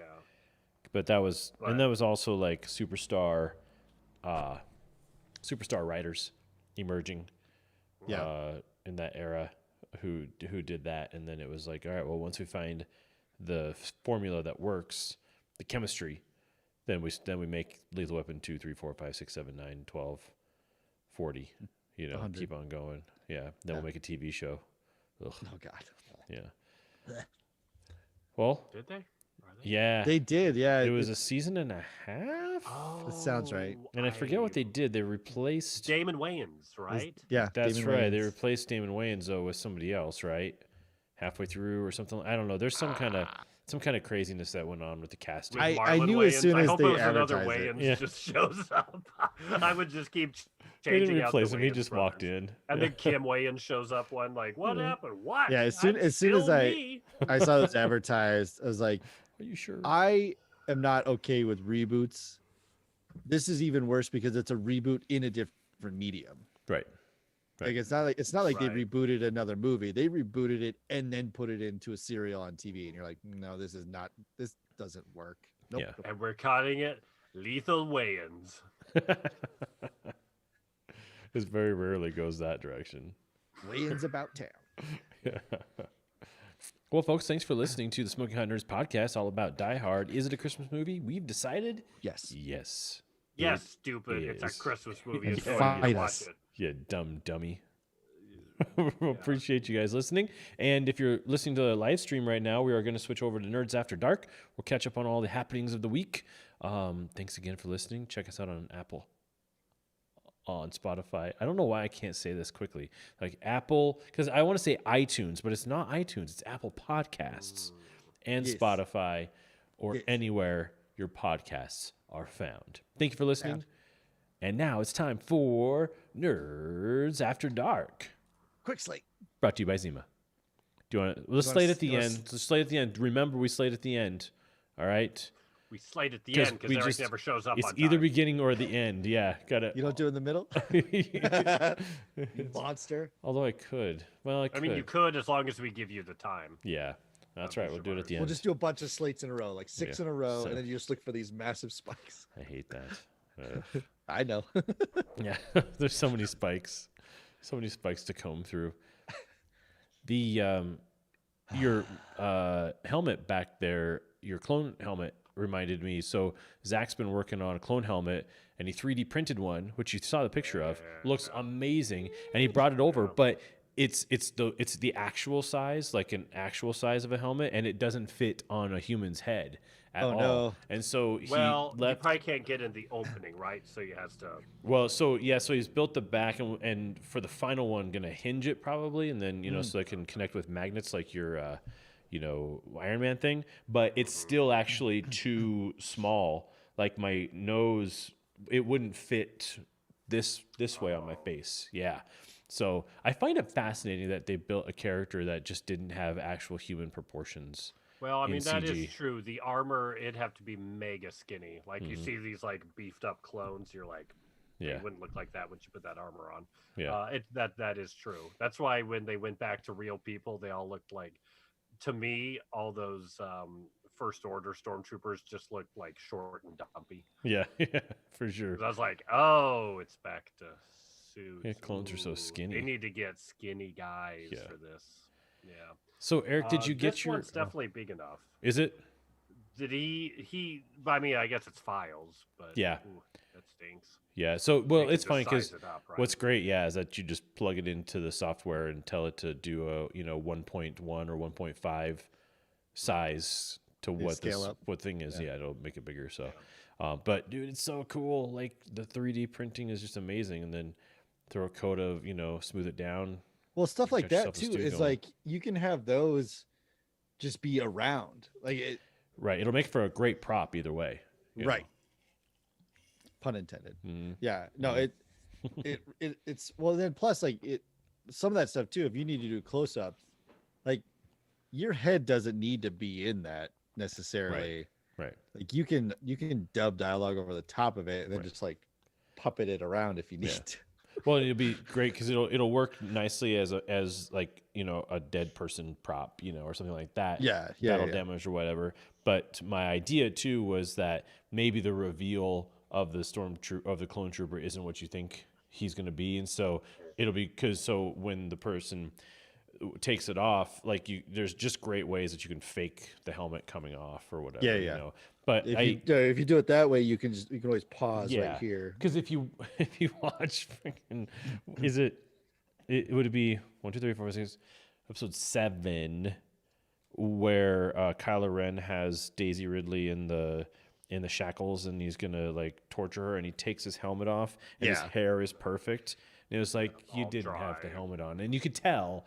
And it's a Because he's not 100 sweaty. He's all like, yeah $100 million Well, yeah, movie, it's not- and it's not like just like get out of when here. like NFL players take their helmet off, there's all these like pressure points Yeah, where it's been pressing exactly. into their skull. Yeah. But his Which- hair is perfect. which funny enough, episode 9, they were like, or maybe he had no problem. Like when he looked like a wet rat through half of it. Yeah, Yeah. And it was like they had no problem just making him look rough. it looked way in that better that movie. way too. Right, Honestly, yeah. Real. Yeah. Mhm. So I shot this thing with Zach, which I'm really excited to show you guys. Excuse me. Have to put the effects. The effects are the rough effects are in, but I haven't gotten the miniatures yet in the mail, so I can actually shoot them. That'll be the last piece. But there's a moment where, excuse me, where I'm kind of shooting low, and you see Zach's Jedi robe, but out there it was like kind Spoiler. of muddy and kind of like there's stickers everywhere, and so it's like real dirty on the bottom of his robe, like he's been walking through the muck. It looks really cool. I was like, oh, that's a nice little accidental detail. It's kind of what I really. wanted, but yeah, it worked out nicely. Little serendipity. Yeah, The sort of, camera picked it up. sort of dirty out there. So, Eric, did you get your Iron Man that you were waiting for? Wasn't there I did. I can go grab it yeah. because I had it up there, and then I was like, "Well, I'm probably gonna show it." So I Yeah, stuck the yeah. other Show it one. to us. All right. You show me yours, I'll show you mine. I don't have one. Oh yeah. Oh yeah. See, that's how you take a helmet off. Yeah, right. I've Just got like that. my standard 8 o'clock thing, so just a 40-minute heads up. Yeah. Yeah, It'll be we can 5 wrap it minutes up. or less. I mean, I No, we would don't have be to wrap. We don't have to wrap. It's just I okay need a if we did, just 5-minute.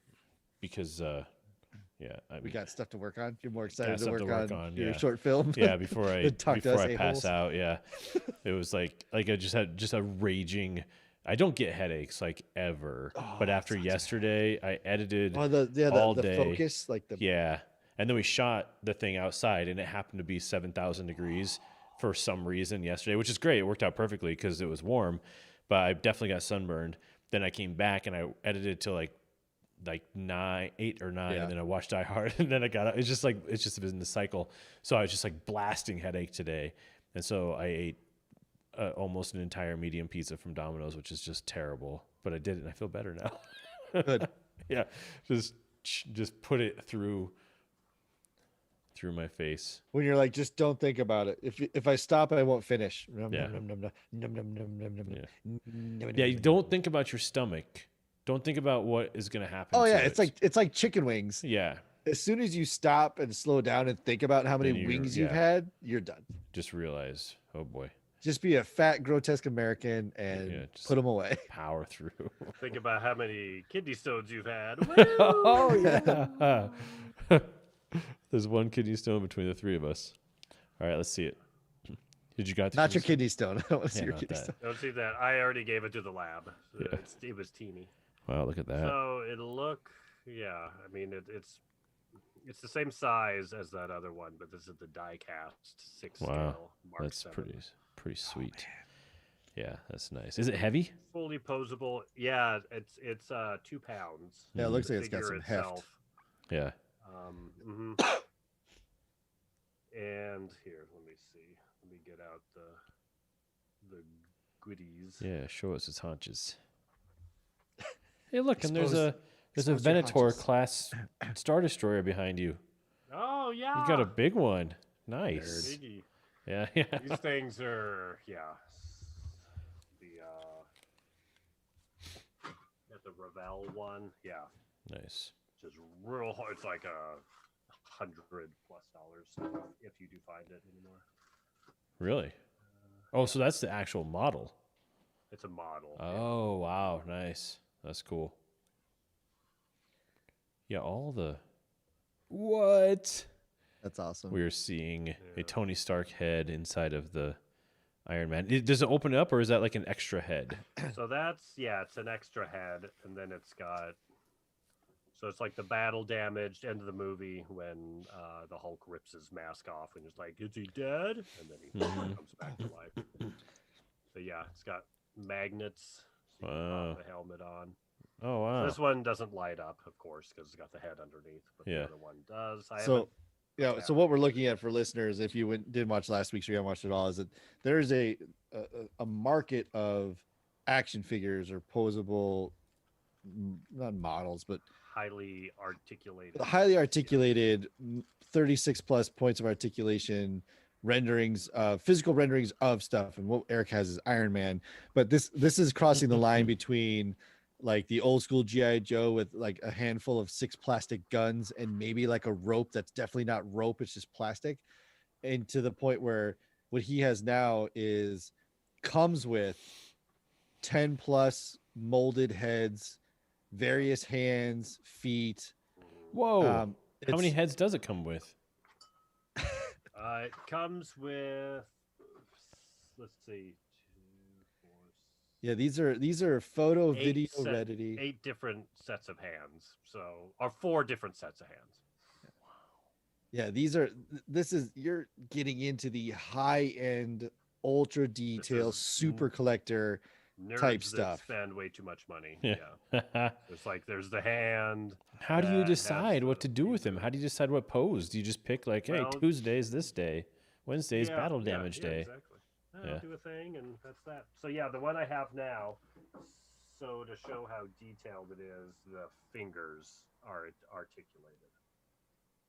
Yeah, right. So you can Little flip the teeny bird. tiny. So it's 6 scale, so it's a foot tall, and you can pose the Wow. fingers. Nice.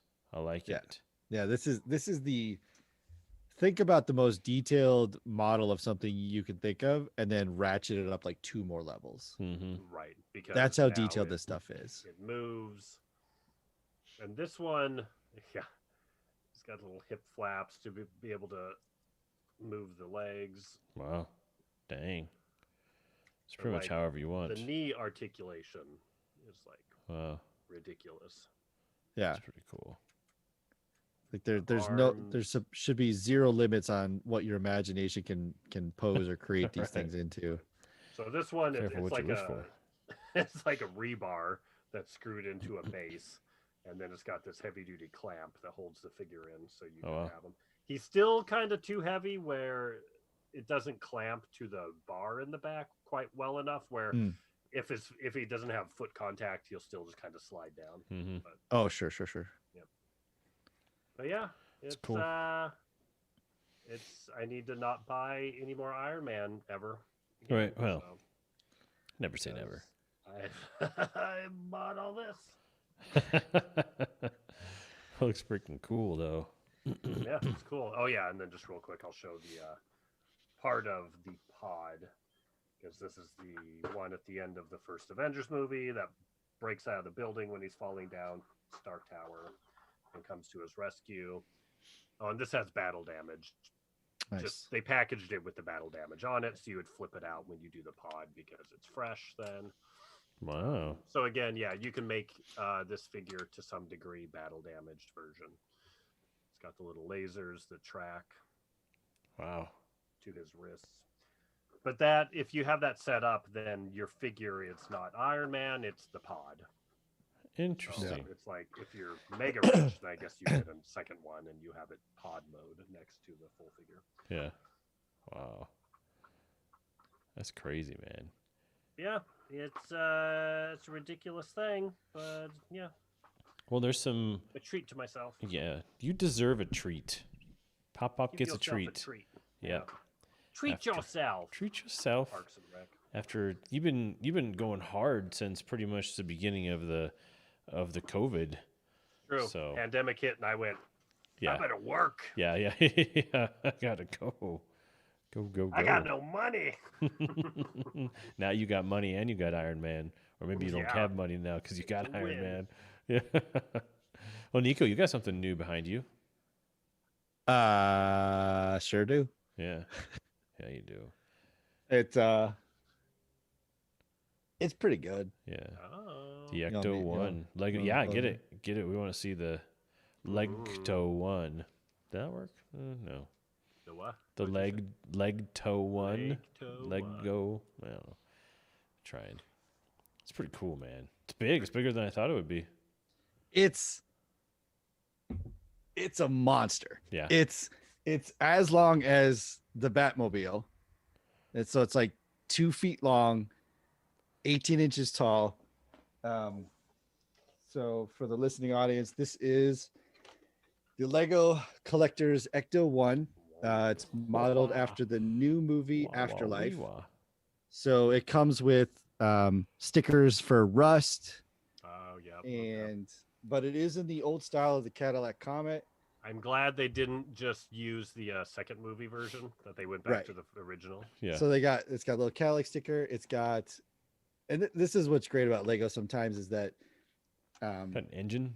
it's got an engine Wow. and like little pulleys, and then on the side right here, there's a battery with little terminals and Wow.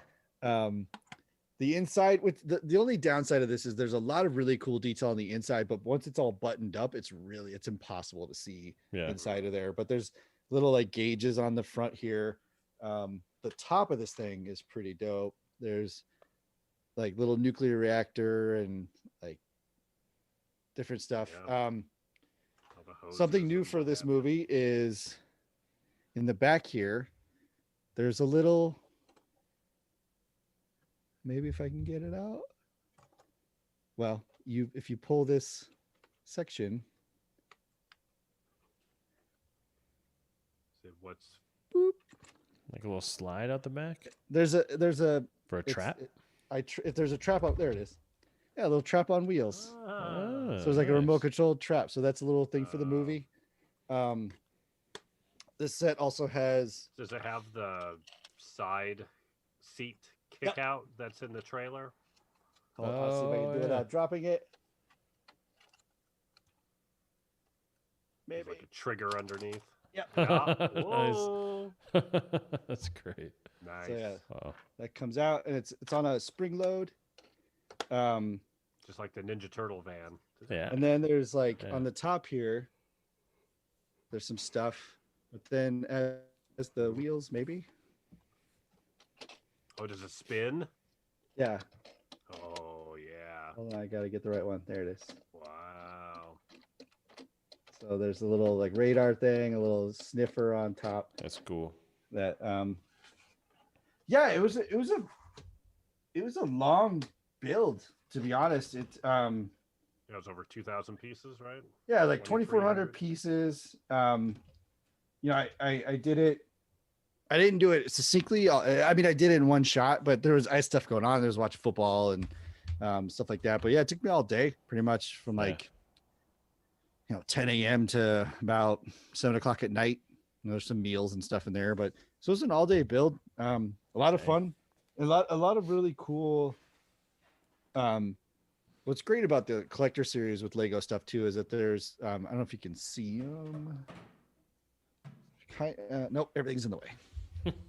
So right Okay. here is Ghostbusters Tower, which has cool little like collector stuff inside. But then like here and here are this is the mini Ecto one from the first movie, and then down here is the Ecto from the Lady Busters.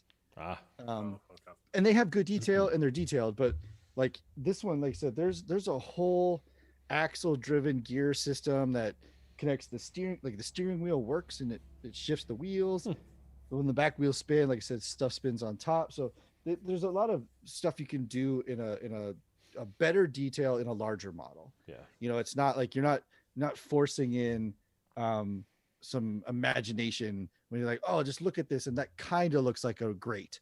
Like, no, the guy took 47 Lego ice skates and made the grill. Oh wow. Nice. So those are just like the roller skates. Mhm. And there's 47 of them there, but it made the grill. Yeah. It's that kind of stuff you can do in the large model, whereas like the little model, it's just the little like vented grate pieces, like four Yeah. or five of them.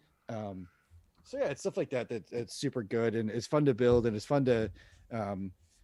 For me, it's interesting to see how the mechanics of something in like step one sets up for the piece rotating on the top, which happens like step 5,000. Yeah. That kind of thing. So that's part of the fun to me. And like I said, the detail on this is super good too. Yeah. It's cool. So it's actually a really good detail piece. It was fun. Do they have videos like making of like the people who designed them? Have there been I any videos on think that? so. I think shoot, I don't have the book in front of me, but what they're doing now with the collector series type stuff is that they'll have kind of like a story. Like they'll talk about what the car is.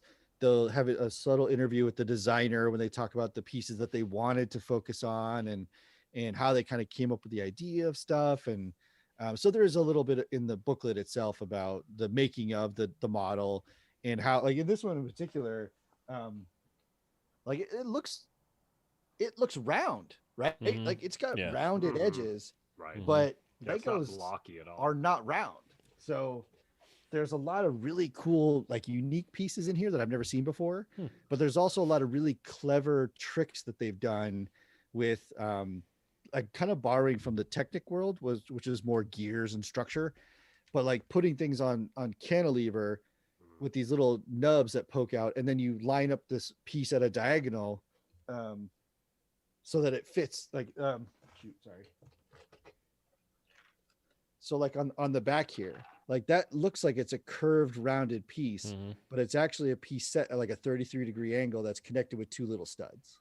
Oh, So it's stuff like little trickery, like little Right. geometric trickery that they do. It's cool. Oh. That's super good. Yeah. So nice. Yeah. oh, can we have we all watched The Mandalorian?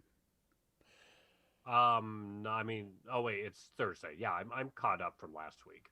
Trying to think. Yeah. Wait. Last week was Boba. Okay. Yes.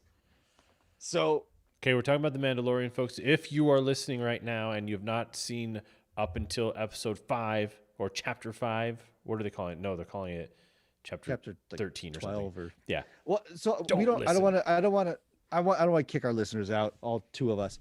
I don't want to kick them out. My gosh, Yeah. Yeah. they made it. They made a decision Yeah. this week, which is kind of like a giant fu to the toy company. Well, let's talk about it. Let's talk about it. So R.I.P. Razor Crest. I know, right? Oh my god! Wow. Like Well, talk there's about. a very distinct, especially with that. Yeah. And so this episode had 3 like moments for me. The first one was when they're on the Jedi stones and the kid's doing his thing, and then you hear a sound, Yeah. and then it's Slave One Mm-hmm. coming in, And like, I've got a slave one right there. I've got a slave one right there. Got a slave one right there. So I was nerd town, like Yeah. 6 to midnight. Oh my God. Yeah, I definitely. was I'm excited because gonna blow. I I'm gonna knew shoot. Yeah. I knew what that meant immediately Yeah. and was real excited. But what was cool is that I forgot about because he shows up at the end of the first episode of this season, right? Boba Fett does, Yeah, or yeah, who yeah. we think might be. Who, yeah, we don't know, right? But yeah. Yeah, and then you kind of forget about him, Mhm. and then in flies a slave one. Like, get out of town. Well, it's not even that. Like It's it's way back on Tatooine, and then Yeah. he doesn't pop up outside Yeah. of Tatooine. yeah, You're like, but then oh, I and then guess they tie it in with oh, the all right. something from season 1, Mhm. which is when they hunt down Finnick, and there's this mystery figure that approaches her, and everyone assumed like, oh, it's Moff Gideon. Mhm. You know, Moff Not Gideon's here, tracking the Mandalorian, and he's found this kill, and oh, it's somebody from the Empire. And then the fact that it's Boba Fett who then rescues her, repairs her, and then they get in that like indentured servitude type thing. That was like, oh, and then yeah, obviously when you put the armor back on, was like, oh, Mhm. and then the third one was just the unapologetic evaporation of the Razor Crest. Like not getting it back, not repairing. Yeah, like Right. they hurt you early. Mhm. He crashes on the ice planet. They're butting it together. He goes to Mon Cala and they throw the fishnets on there, and you're like, all right, we're gonna make it. He's gonna land in a starport and get it squared away. And then they're like, negative. See ya. Yeah. And the fact that like the it's really funny too is that the Beskar steel spear survives. Yeah. And so does And the the ball. the little ball. Mhm. And it's like, was that Beskar this whole time? Like, oh, that's Right. Yeah. all Yeah. right. Maybe that's why the kid likes it so much. Right? Yeah. Yeah, that's why it makes more sense that he's like, no, don't touch that. Yeah. 'Cause Yeah. that's Why? yeah. Because it's like it's the lever still works, man. Like you Right. don't It's need like, the little why does ball he care on the about lever. this thing? Yeah. Yeah. That makes sense. It's so that type of stuff was like soup's cool. And then there's a fun little parallel between um Princess Leia in the Death Star prison chamber, where she's like laying down on her side on this giant open cell, which is definitely way too big for a prisoner. Yeah. And she's like laying down on her side, and then like It's executive. yeah, the executive Executive cells. cells. Yeah, and then little Grogu, he's like at one point just laying on his side. Yeah. It's like, oh, that's adorable. It's pretty cute. and It's choking brutal. out And the baby cuffs, like, Yeah. come on, Yeah. I laughed. I laughed pretty Yeah. hard. it's hard Shackle not him. to. Yeah, little baby shackles. I tell you, man, after that episode, after the one previous to it as well, I was just like, this is the best show. Like, it's definitely the best Star Wars thing that's been made, like probably ever since the It's- originals. Right. You know, it's definitely the best Star Wars thing. I guess if you are a Clone Wars fan, you probably could argue that that's in there because I've never watched them. So But as far as live action, certainly. yeah, but Oh, as far as yeah, live action 100%. goes, it's hands down the best. But it creates the energy exactly how you want it to be. It just feels I don't know, but as a show, you get real nervous, get real wrecked watching this show because that baby just makes you want to protect it the whole time and.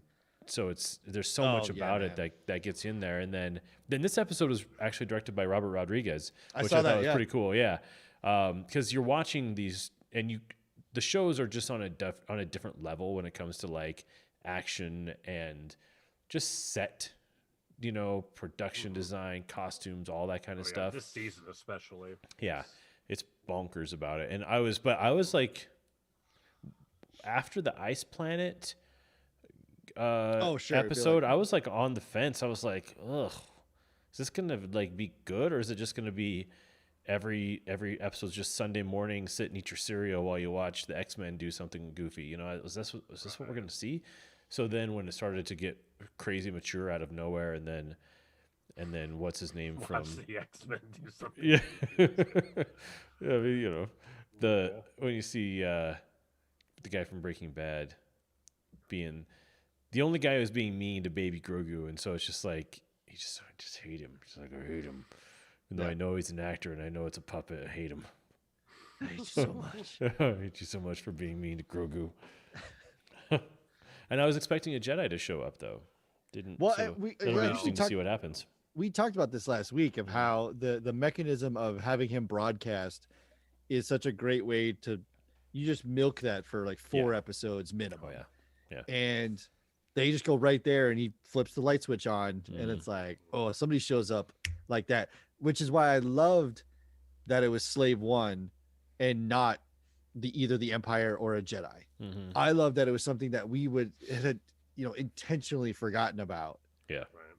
but was obviously like, I'm here for the armor. Mm-hmm. Like, I don't care about you or it's mine. Yeah. And then obviously the Empire shows up. And there's people are posting stuff about all these like weird little Easter eggs. I'm like, yeah, you guys are reaching for stuff, but of how there's like apparently there's a Vader Easter egg in there somewhere, and there's a Skywalker Easter egg. It's just like, you know what? That's a blue butterfly does not signify Luke Skywalker. We need to move on.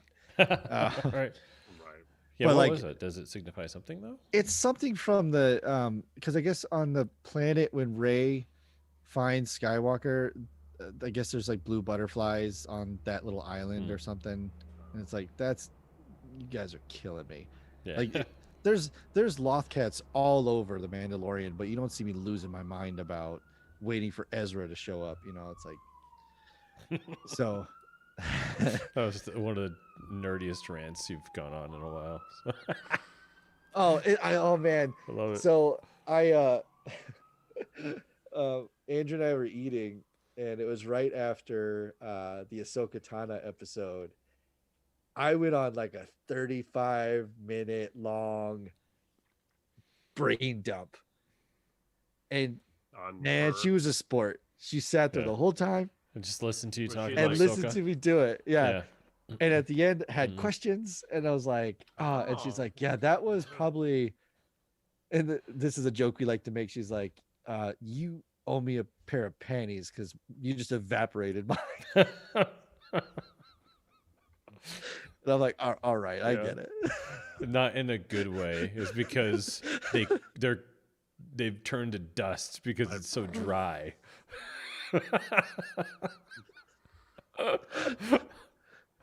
Yeah, she's like, I need you to You're speak like Ben quieter. Shapiro's wife over here.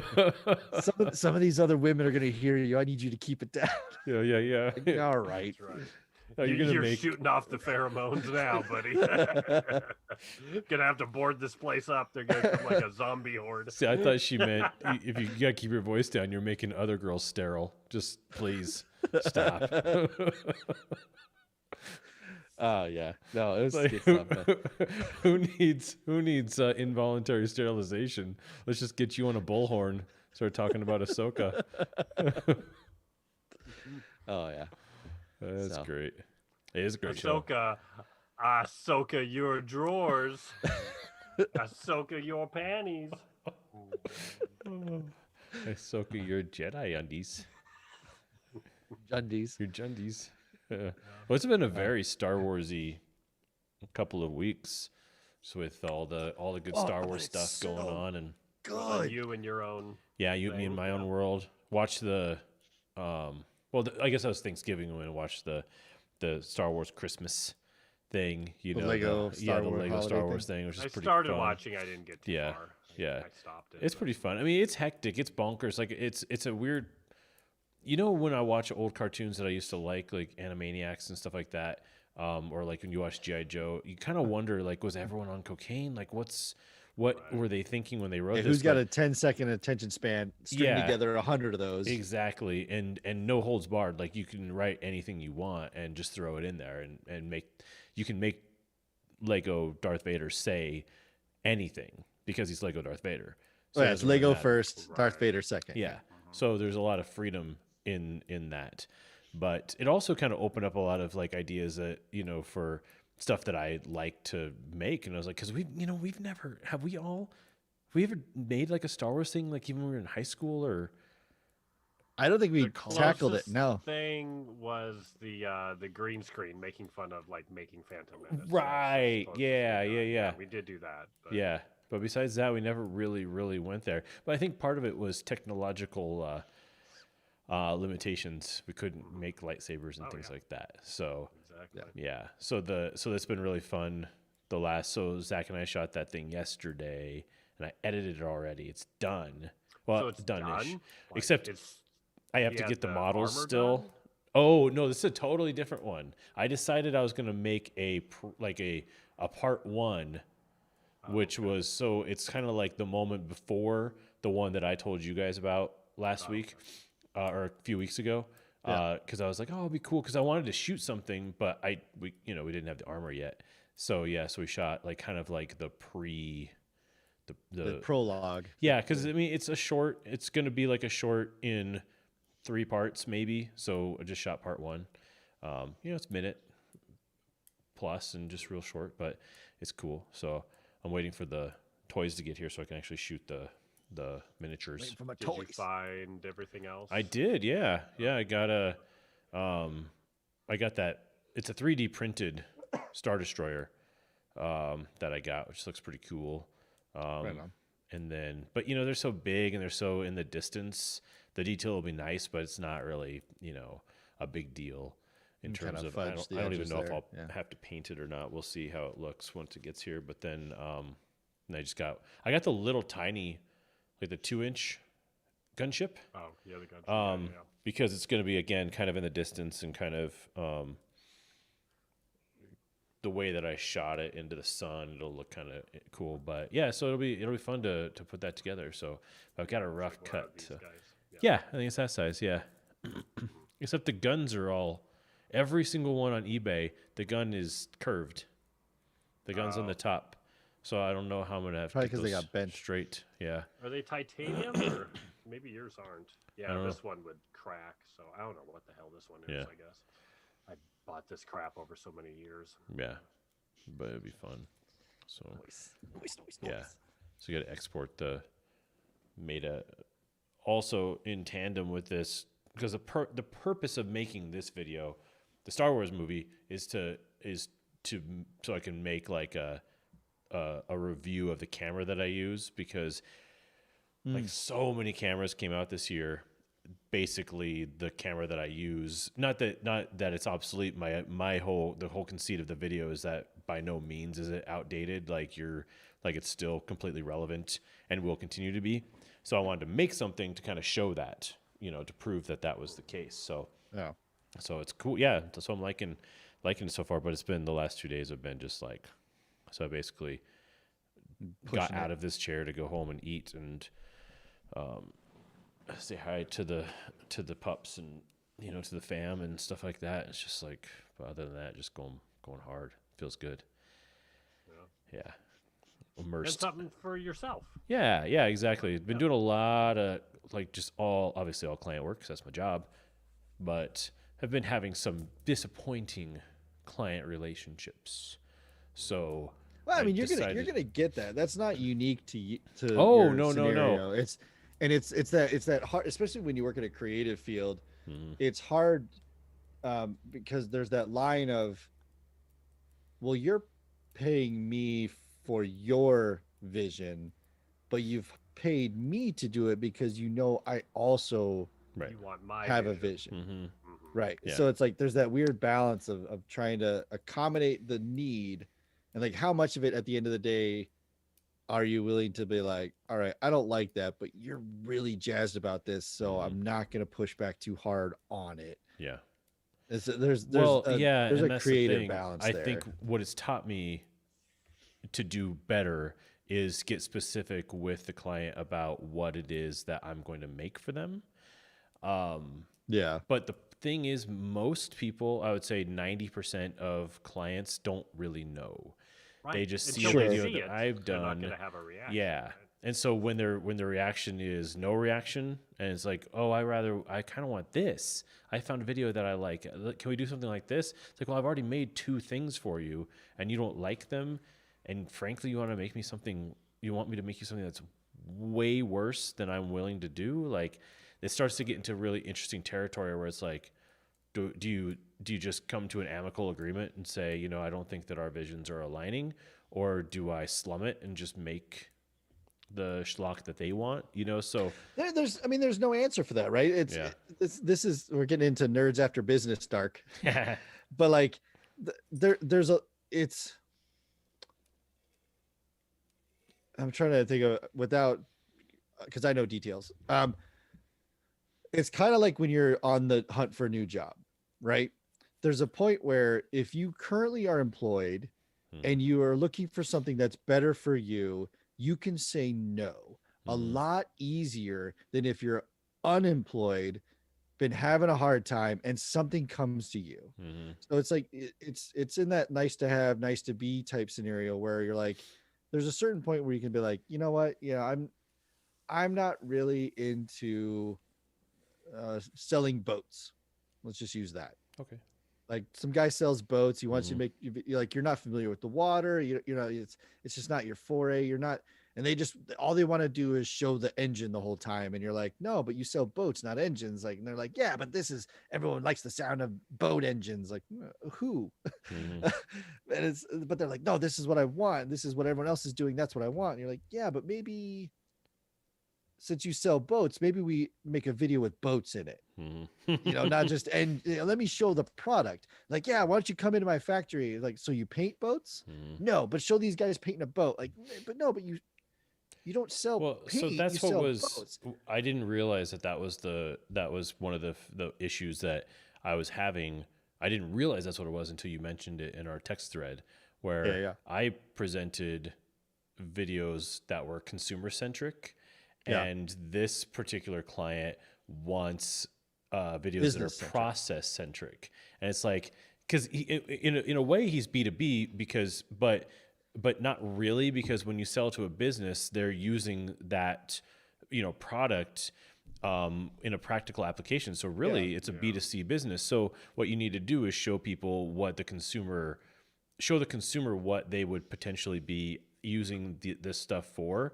And yeah, it's cool to see the process, but people don't that's not buy what you're more string buying. cheese because they saw how it's made. In a way, they buy less of it if they see how it's made because they're just like, Yeah, oh, absolutely. yeah. Yeah, never eat at Little Caesars, by the way. Anyone who's listening, never eat at Little How Caesars. dare you? Matt and I have both worked in the same cheese factory. Stay as far No, away from Little it's Caesars. fine. It's No, it is normal. not. It's normal stuff.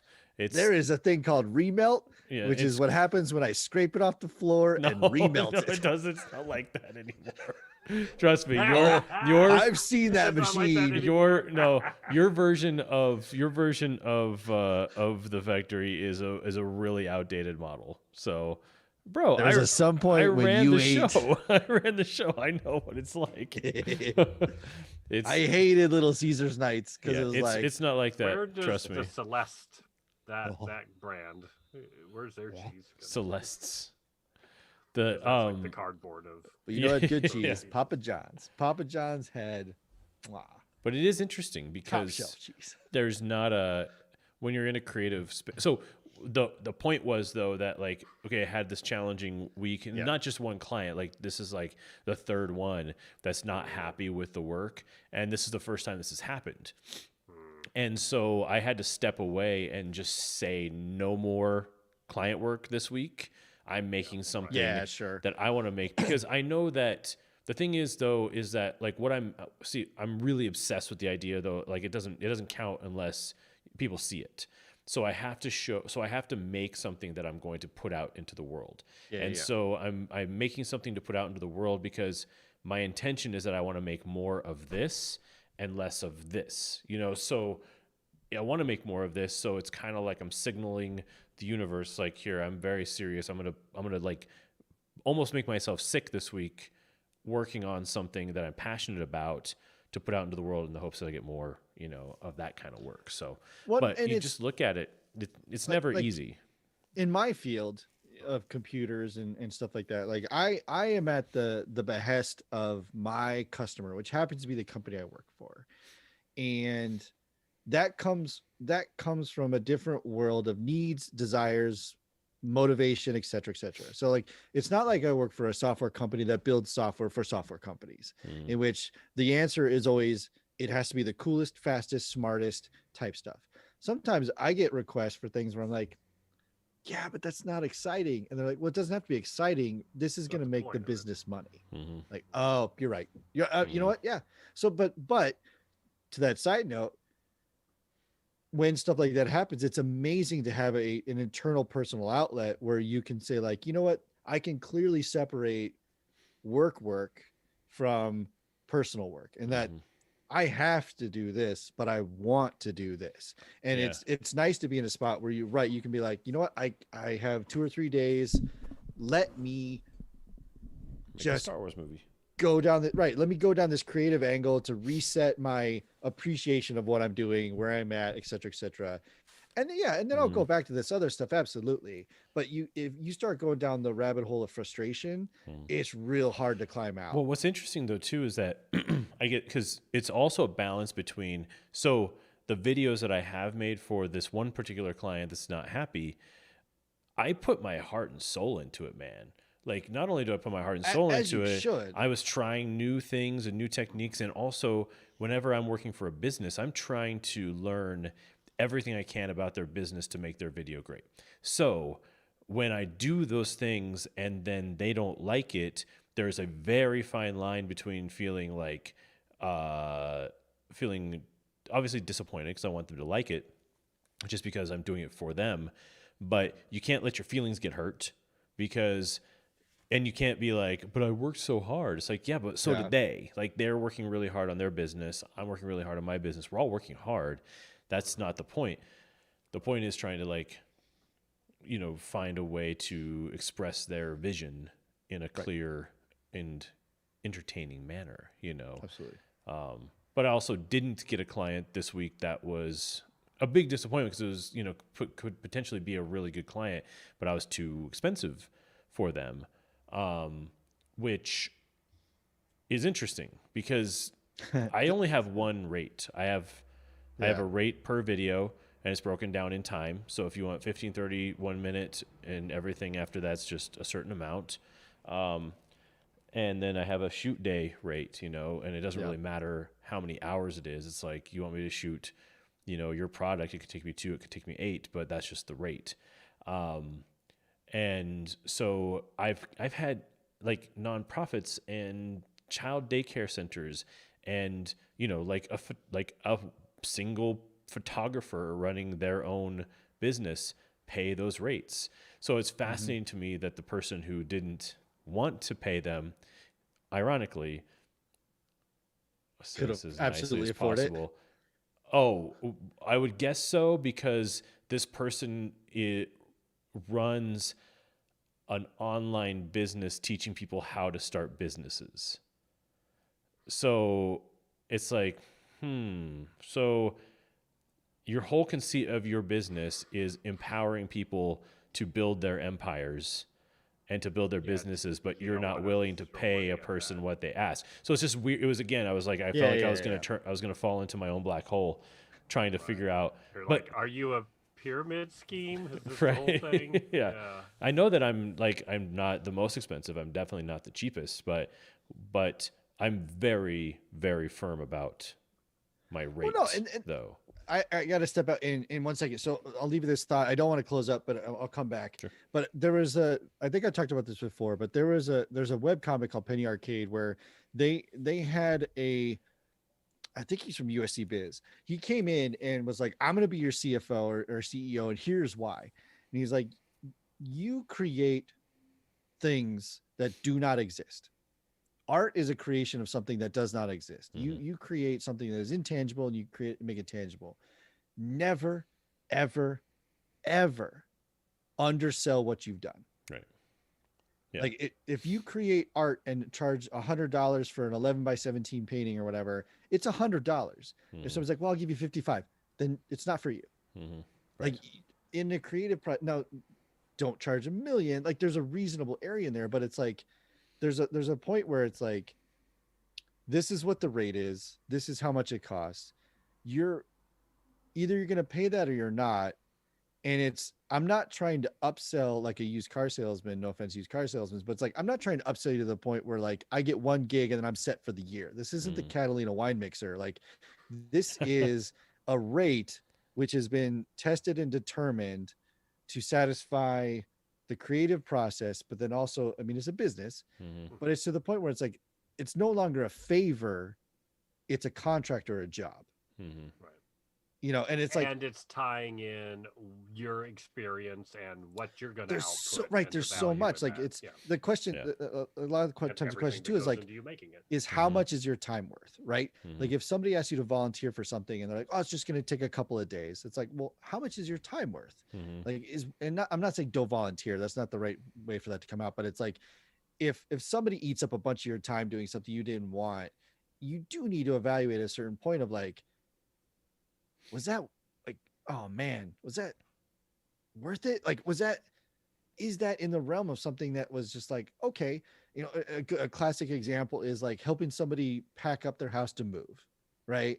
There's the old joke of like, oh, we'll get pizza and beer, just help me out, we'll spend a couple Mm-hmm. hours, we'll do it. Now sometimes it's like, that's fine, they've already got it squared away, you're just basically slamming shit in a box and you're calling it a day. And you're And then young, and this is only within the first couple of times you've ever done this in your life. Yeah. yeah, I know this Yeah. is a With Right. that really this is a caveat weighted in. example, obviously. Yeah. But then you get to somebody who's like, "Hey, man, come help me move," and you go there, and they've got grand pianos and antique furniture, and you're like, Yeah. You're This is a kidding." failure. Where it's Right? like, where are you? I'm on the 6th floor. Yeah. Right. Right. Yeah. Son of a V. Well, I really believe that my time is only worth what people are willing to pay for it. I But mean, that's also a reality. yeah, Right. yeah, for sure. But I also believe that once you've established yourself as a business, it's perfectly okay to hold firm because people will continue to pay it. But Yeah. what's also the whole point of like starting a business, if you really want to do it, is you got to work yourself into the place where it's okay to not get jobs. Where like that's why I didn't quit when I was going to, was because I didn't want to have to do weddings. So I wanted to keep on, you know, saving up money to the point where I could lose jobs, I could get jobs, like it wasn't going to be uh every gig wasn't going to You be the didn't thing I have to was be so hanging on hungry to. about every Yeah, right. Every week I gotta get this many whatever this exactly. many gigs I gotta be working on every month. Yeah, and have the freedom then to also make stuff like this, the kinds of things that I want to make. So, Right. yeah. Yeah, and then to keep right. Mhm. Trying to change your trajectory. Yeah, for sure. Mhm. Yeah, so it's interesting, but it took me a long time. I mean, geez, starting this like what 3 years ago, kind of guessing. I was like, I guess this is what it should cost, and so then working it up to the point where it's like, okay, cool. Now I have a set rate set, and I will definitely adjust where it's like if I give you a quote and people are like, well, what can we do for this amount? Then I will be way more generous about what I give them Right. if they give me a ballpark of what they want of what they can afford to pay. Mhm. It's when people get nitpicky about dollars and cents. That's where I'm like, yeah, we're not a good fit. Mhm. We're not a good pair if we're gonna Well, nitpick things. especially you've done enough of these now where you know how much time for on average every step takes. Mm-hmm.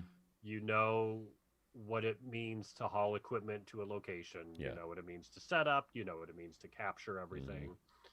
And then, of course, edit time. Yeah. And if you're doing effects, if you have to do something even like, early on, Mm-hmm. you love the opportunity to go, oh, I'm going to try this effect. I can learn something. Yeah. As you get more used to things, I'm sure you're like, okay, now I gotta charge this much if Yeah. they're gonna have it. Yeah. Yeah. I feel like my whole life is masking things out. I feel like that's what I do like constantly is I'm constantly Just masking beautifying something out. images. Yeah, and what doesn't matter what it is. Like sometimes it could be, it could be just like a spot on my sensor, and so I have to remove that. Or I told you that one time I had to take a booger out of a person's nose. Did I tell you that? Oh, Yeah. maybe. I don't This think was so. this That's was great. like early on. It's probably about maybe a year and a half ago ish. And I How was long? just How what's many that? frames? Like how many frames? How many Her seconds? whole interview.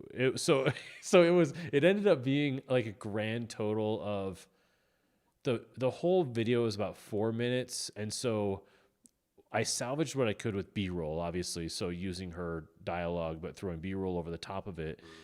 Mhm. But the problem was that the video was going to be shown at the movie theater, so it was going to be on the big screen. Way too big. So I just popped that interview into After Effects, and then I just drew a mask around it. Like her nostril was like this Right. big. Painted that thing out frame after frame. I mean, it took me, really at the end of the day, it only took me like 4 or 5 hours, but it was 4 or 5 hours of me up against the screen, just straight through. And I literally was coaching myself through it. Like, this is what you have to do. This is what you want to do for your living. You have to do this, So I was like literally talking to myself to get it's so myself rough. through it. Yeah. But it looks my- great. Nobody knew. Yeah. Awesome. It's Yeah. one spot. What was my example of that is the Kylo Ren videos. That stupid helmet I have has all this like electronics crap up top, so Mhm. it sits up too high. Mm. So literally my chin would Oh. be coming out of the Oh, bottom. yeah, yeah. And so I did something and it was like, oh, chin. Like I learned I have to, I cover my neck, but I was like, I have to cover like this much of my face Yeah. and everything Yeah. under this stupid mask that won't sit down on your head Yeah. properly. Because it's for kids. Who knows? It's Yeah, who early knows? Hasbro Yeah. experiment with helmets. They're probably getting better now. Yeah. Yeah, frame by frame. And even that was just maybe I don't know, 5 seconds or something, and that's still 5 times 24. Mhm. This frame, Yeah. no, this frame, Exactly. and when you know that when you're capturing it, it's like a split second to solve the problem. Mhm. So 1 split second before filming, oops, now it equals 5 Yeah. plus hours in Yeah. post production. Oh, for That's sure. painful. That's very painful. Yeah. Well, I'll have to. So when I show you this thing, so we shot the whole thing, it turned out great, but I realized I needed another shot in there, in between this moment, and the moment was where Zach's character is tossing down a broken lightsaber, and I needed the shot, and I got it, but I didn't get it the way I should have. And the way I should have gotten it is where he was like standing in a certain position and it drops in front of him. Instead, I did like an insert shot. You know how insert shots can look like they've been just kind of thrown in there. So I took the insert shot and I masked out the lightsaber and I put it into a different shot. And then I had to put some dust around it and stuff like that. But the thing is, like, the real shot that I masked in there, it even looks kind of fake because of the way the light's hitting the lightsaber and just kind of certain things about it. So I think it's good, but you'll see it when you see it. You'll have to tell me like if it looks realistic or if you have some thoughts. I mean, I've done all the feathering and all the things that I can do. Blatant if there's a moment where I go, that looks weird. I'll say, Yeah. I saw a thing. Or if I don't, I'll go, I did notice. So Yeah. you're cool. Yeah, definitely. Because it's so short, I don't think you'll only notice if you notice. So I don't know if that's going to be a problem. But I mean, not like anything's a problem. I'm trying to achieve Hollywood level effects, on my computer here. So I'm not too concerned about myself being perfect. So, Right. but yeah, it's been really fun doing just Star Wars stuff all day and stuff. It's been cool. I know. I need to get my ass back into my thing. Yeah, right. Need to get my little Muppet. Well, I'm close. Yeah, it's just again location. Yeah. Where am I? Where can I fit all this crap? Yeah. Well, and now I have to wait till pandemic's done Right. before I can shoot because Yeah. I need to have enough humans piled together. Mm-hmm. Do you need pictures? So like I have this. It's not fully painted. Yeah, I don't know that it'll like the underside's not really. I like barely did that. It's like I had started years ago. I did very detailed top stuff. But Yeah, it looks really good. I don't know if if like stills. So would that's what benefit I've you? got right now. I'll just text it to you now. I'll send you what I used. And it looks good. It looks very convincing. But I mean, that it's one test you'd sent looked yeah. good of it in the sky and like the day. Yeah. But what I like about having I'll put it just to you guys. What I like though about having a model that I can film is that third dimension, is that you get to see the movement of the underbelly and things like that. Just a little bit more convincing than a 2D thing, and I can cast the light on it as it was on the day. So I think that's what I'll try it with the video, but I'll send you guys the picture of Zach with his lightsaber. You can see what you think. It looks cool. What saber did you use? Well, Zach has one that is a So the episode 1 Obi-Wan. he's got he's got his own, and in the crystal and everything that I got for it is like an amber color. So went ahead and tried that with it. It looks pretty cool. So yeah, you can see the picture there. It's sort of just a mock-up of what the Star Destroyer looks like in the distance and stuff. So I think it works. It would work if I wanted to do it that way, but I really want to use a real model and see if I can make it look better. Yeah, you gotta blur those edges. Of The edges are too crisp. Of what? The lightsaber? No, the ship. Oh yeah, that's a tough one. Look at just look at it. Stand outside and just look at an airplane flying over. Yeah, and how like all the edges are like in Photoshop it would be, let's see, select inverse 5% delete. Huh? So you select the shape, you inverse it, you buffer it in 5%, and then delete. And it creates like it like cuts in. Just kill the whole edge. It's basically it takes the edge and it softens the whole edge. Sending the mask backwards, basically, if you were masking it out. Yeah. Gotcha. That's a quick way to do it. It's a very quick and dirty. You have to play with the percentage and the inverse percent and all that fun stuff. But yeah, that's a quick way to slap something so that you don't get that hard edge. We're doing it right now. We're doing it live. So I think I've got it in as a Photoshop file. I think it's feather. That's what it's called. So you select if that ship's on a layer, you select the layer. Control I is inverse, and then I think if you go to edit, select feather, it'll bring up a pop-up that gives you and you can do like, I can't remember 100% all the settings, but there's a percentage and then there's like a spread, so you can it'll determine how many pixels inside the spread and then how deep inside the selection it goes. And then I'm in there. I have it selected. My what am I doing? Are yeah, getting crispy. All right, so I've got it selected. Now what am I doing? So you got the whole layer selected, right? Control I. Okay. So that basically inverse selected. Got it. And then wait, no, hold on. Control D. Control D. Control Z. Control D. Control D. So it should be back to nothing selected, right? So nothing selected. Yep. All right. Well, it depends on how you do it. You can either feather or grow. I wish you could see that. Control click the layer in Photoshop. Okay.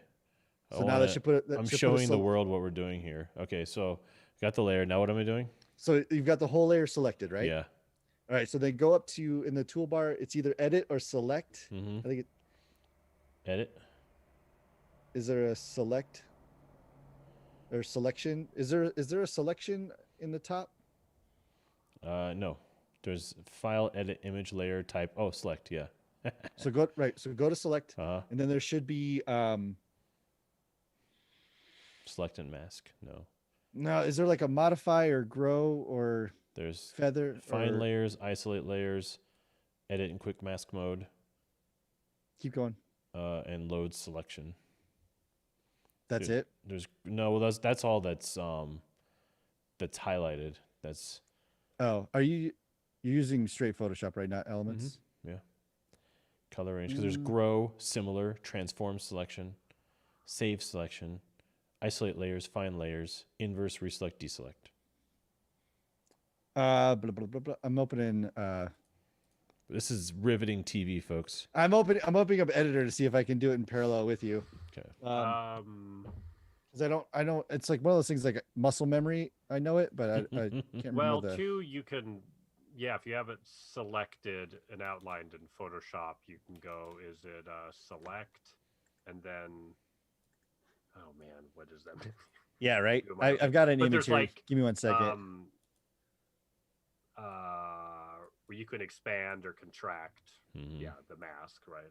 Right, but yeah, you want to. track, then you could do it by like 5 points. It depends how many pixels there are.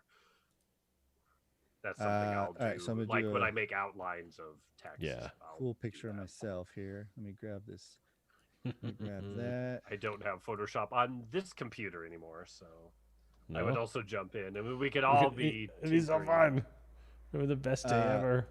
yeah, hold on. All right, so I've got an image. Let me make a new layer so that I'm editing a copy layer. Let me grab a little box, copy, You said grab a little paste. box. So I've got a small layer here. Now I'm gonna move it 20 pixels.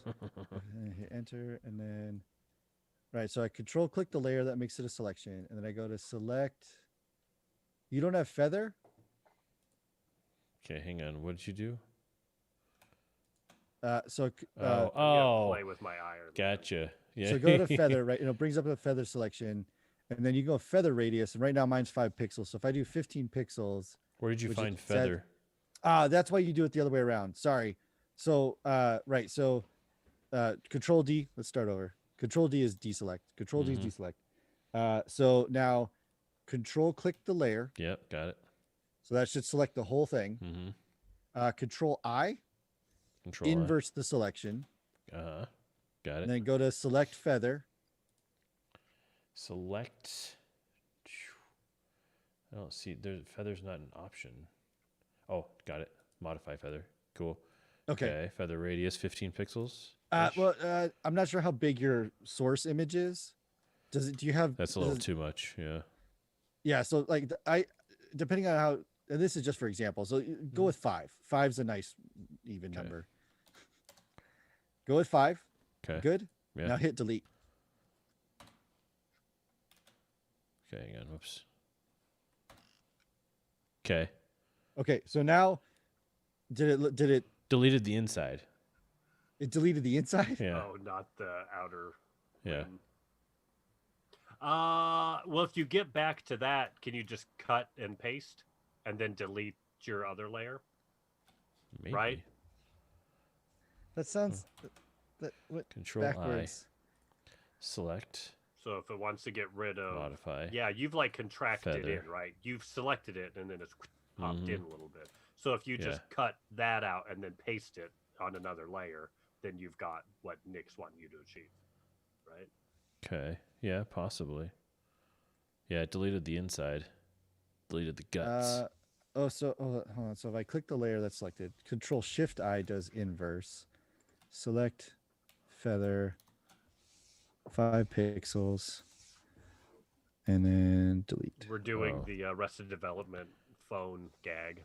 Control Shift I, Hit then pound. delete. Now Which we're one's good. pound? Yeah, right. The tic-tac-toe. Now, how come it's still selected though? It'll do that. Feather. Hang on one second. Select feather, 5 pixels. Delete. And then if I take this. Oh yeah, that's what happened. You're right. It worked. 5 might be too many though. Right. You gotta play with the. Well, let's find out. I'm gonna open up the project. Let's find out. Let's get a stew going. Am I right or am I right?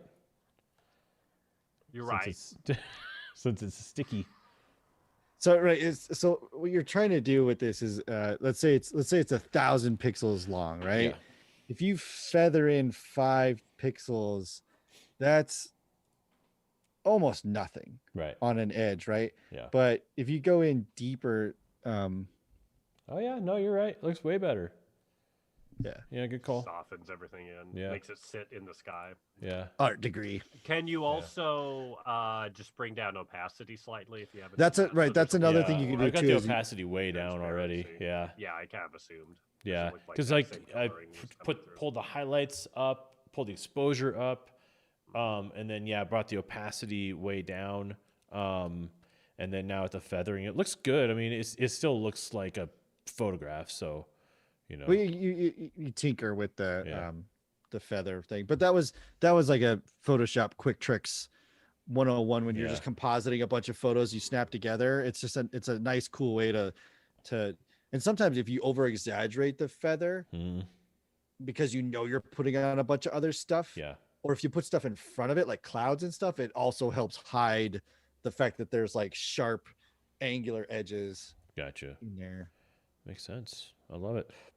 Looks great. Yeah, I've learned with whenever I put in Photoshop something into like a different background, I'll just like blur the edge.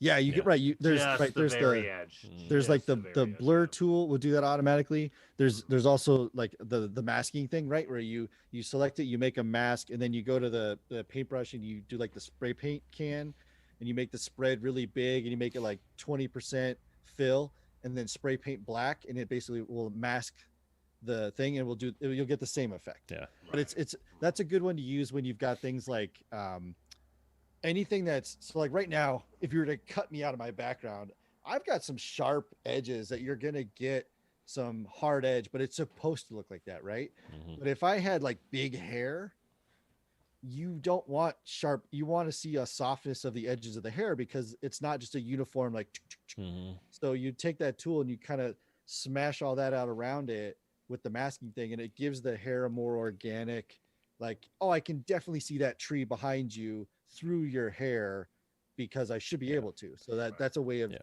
instead of laying a flat photo, you're basically smashing the pixels inside of it away so that it Yeah. does naturally slash unnaturally show through. Hmm. Yeah. The Yeah. I had to mind cut out fills an it in. afro, and then Yeah. but then like do a background effect on it, and yeah, it took work of like, Wow. what's that magical Yeah. Yeah. Well, that's where amount I'm that I at need to remove right now with this. Is like, with it being, well, I mean, obviously, with it being not a real thing, it's not going to look real. Right, and then that's But the other hard part. yeah, yeah, and just the smoothing of it, like making, because I'm trying to, so I just use a picture and I'm trying to create, I just did it on one of them to make the Star Destroyer look like it's coming out of hyperspace and hitting. Oh, So you nice. know how it does that thing. So Yeah. it's like these little incremental steps of it getting from point A to point B, and it looks pretty good. And it's just the drawing, so I haven't Well, used. you can cheat that with what is it? Oh, the motion blur effect. Mhm. So take that image Right. and then do like know the angle at which you're having it like swap in, Mhm. and take that image and then motion blur it to that effect, to that angle, and just use that for those frames, and you'll Mm. get that like pulled motion blur. Okay, I don't know how to do that. I'll have to look that up. It's in the effects, Oh like yeah. it's in the layer effects. There's one Cool. literally called like motion blur, and then um the I think there's a setting and it's like linear. Hmm. So a Yeah. motion instead of a motion blur, it'll just like degauss it. It'll just fuzz it up. If you do a linear blur, you can set the angle at which the blur Gotcha. effect takes And place. then the intensity of it. Yeah. Right, So it could just be the sliding. spread. Mm. Yeah. Oh, okay. And so, then you can probably time it out in the frame too. So it's like this at the beginning it's short or it's more, and then gotcha. Well, right, and you can do that, but you can also do kind of cool stuff too, where like you don't want to motion blur all of it because you just want some details. So you can basically Mhm. take the image, make a copy of it, set it on top, cut out like 10 pixels all around it, and then motion blur the back one, so you Mhm. still get like a detailed view, but like the top where the shield generators are and stuff, Mhm. that's obviously gonna be blur. But like the stuff that's right in the middle, you can leave that as high detail and it looks Mhm. just fine. Gotcha. Maybe you could probably. Art school. Yeah, might be something I'll need to use My with the. degree's paid off. I'll have to enlist your help, you guys' help with Yeah, those sure. things, but because I was telling Eric about one bit where I had to mask out a lightsaber from a different scene and put it into a new scene as it's like falling, and it just doesn't look great. But sure. I think part of it because I masked out the motion blur, the actual motion blur, so maybe I'm gonna have to actually find a way You put it back in. to manufacture it with the lightsaber that exists in there maybe. So we'll see. We'll see. So much stuff to do. well, So but wonderful. then if you can, like, I like the idea of just like the learning of how it looks. So then if you actually go and reshoot it the way you wanted it to, Mhm. and then compare the footage, you go, Yeah. oh, okay, that's what I was missing. This is what's wrong, or Yeah. this is why it worked. Oh, cool. Exactly. Well, yeah, and the fun stuff about motion blur in general, and this is ultra nerdy, is like it's a radial motion blur does expose the Doppler effect, which is super cool.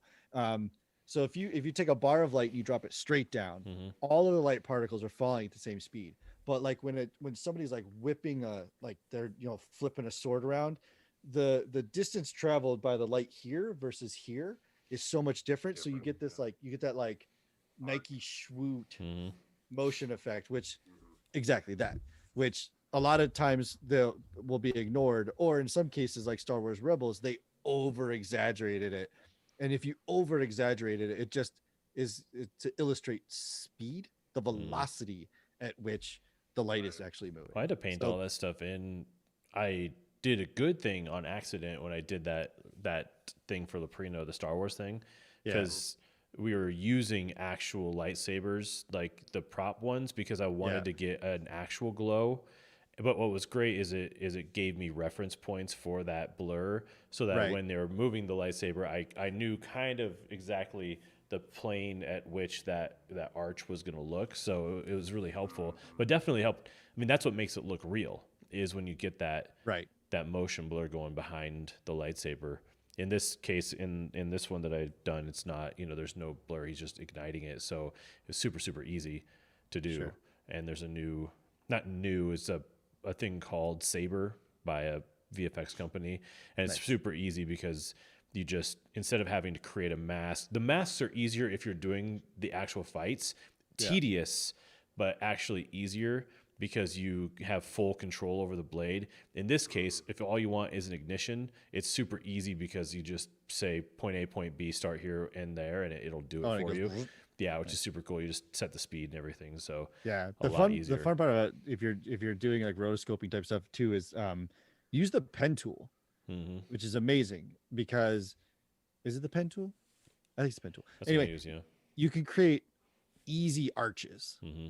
easy repeatable arches with that tool, like the pen selection tool. And you like click a point, and it gives you these little handles. You just pull the handles, and Hmm. you make these very natural Yeah. math-based curves, as opposed to you trying to like go pixel by pixel and draw a Yeah. curve. So you could take that pen tool and then that create a selection from that and then fill in the selection on a layer, and then you can add glow effect and all that fun stuff. That was Hmm. that was another trick too, is I use the bejesus out of the pen tool, especially like, oh, Yeah. because you guys know I used to do a lot of fun Photoshop stuff where I would mess with people's photos and like Hmm. put people in weird situations. And like the pen tool and the pen lasso, the magnetic lasso are great to like make selections, rip it out, fill it in with other stuff.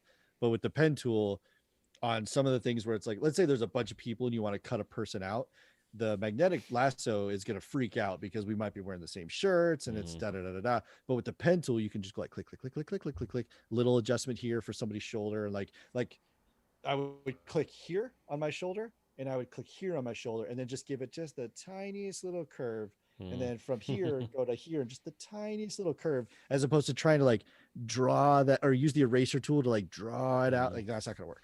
But with the Actually, yeah, with that stuff, you can make these nice smooth oh yeah. esque looking lines. And then you add my little filter delete on top of it, and Hmm. it looks real good. The I don't do family things except for my family. Like I'll take, they're good for a lot of reasons because family shit just, it's tedious and stuff. But I shot my aunt and uncles and their whole family a while back, and one of the You shouldn't say that out grandkids. loud, man. You like the police might be looking for you. Right?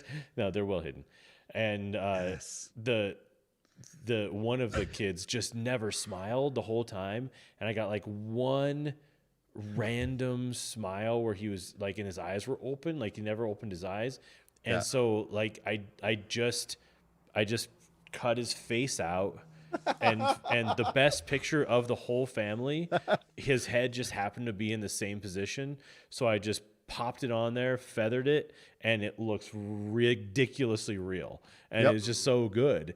But we've talked about this before, like how easy it is to manipulate. I mean, there's metadata, there's all kinds of ways to, you can Oh find wow. it, but how easy it is to manipulate it. Like I do it all the time. I manipulate people's words to make them sound like they actually said a full sentence, not in a malicious way. It's just because Oh yeah. people don't talk in full sentences. It's the same thing. Like not every, because I just did a shoot for this couple that does real estate just today, and they wanted to have one with their dog. And I was like, great.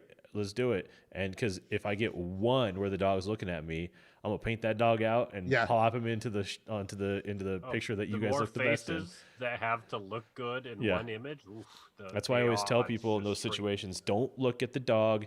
Do not concern yourself with what the dog is doing. You look at me, because if I get you guys good, I'll get the I dog can fix the eventually. dog. Yeah, Yeah. I'll put the dog in You there. humans need to be smart and disciplined enough to Yeah. give me a goodie almost every take. I Exactly. need that from you. We can't get that from the dog. And then make sure that I shoot a plate so I've got a clean full shot background. of the background that I can then paint in and then plop the dog in and bada boom, you got yourself a family picture going. But that's why I don't we did. do kids It's with dogs. funny. It's funny knowing that kind of stuff because we did. Every now and then we'll go up to Red Rock Canyon here and take photos. So we had family in town or something like that. We take some photos, and there's these giant rocks which you're not supposed to climb on. But you did it. And I got up there and I was posing in funny ways, but I was standing there for quite a while. And later they're like, you just stood there, like that wasn't for you. That was the photographer who was like definitely taking these pictures, but was adjusting the focus. I knew that they were working the camera to get the photo. If I just stood up there and was like, they don't catch any of that. Yeah. So I stood up there like an idiot for like a good 5 minutes Yeah. doing dumb stuff. But then the pictures came out and they were super good. So Yeah. Yeah, you always know. they did the little mermaid water splash on my back. Nice.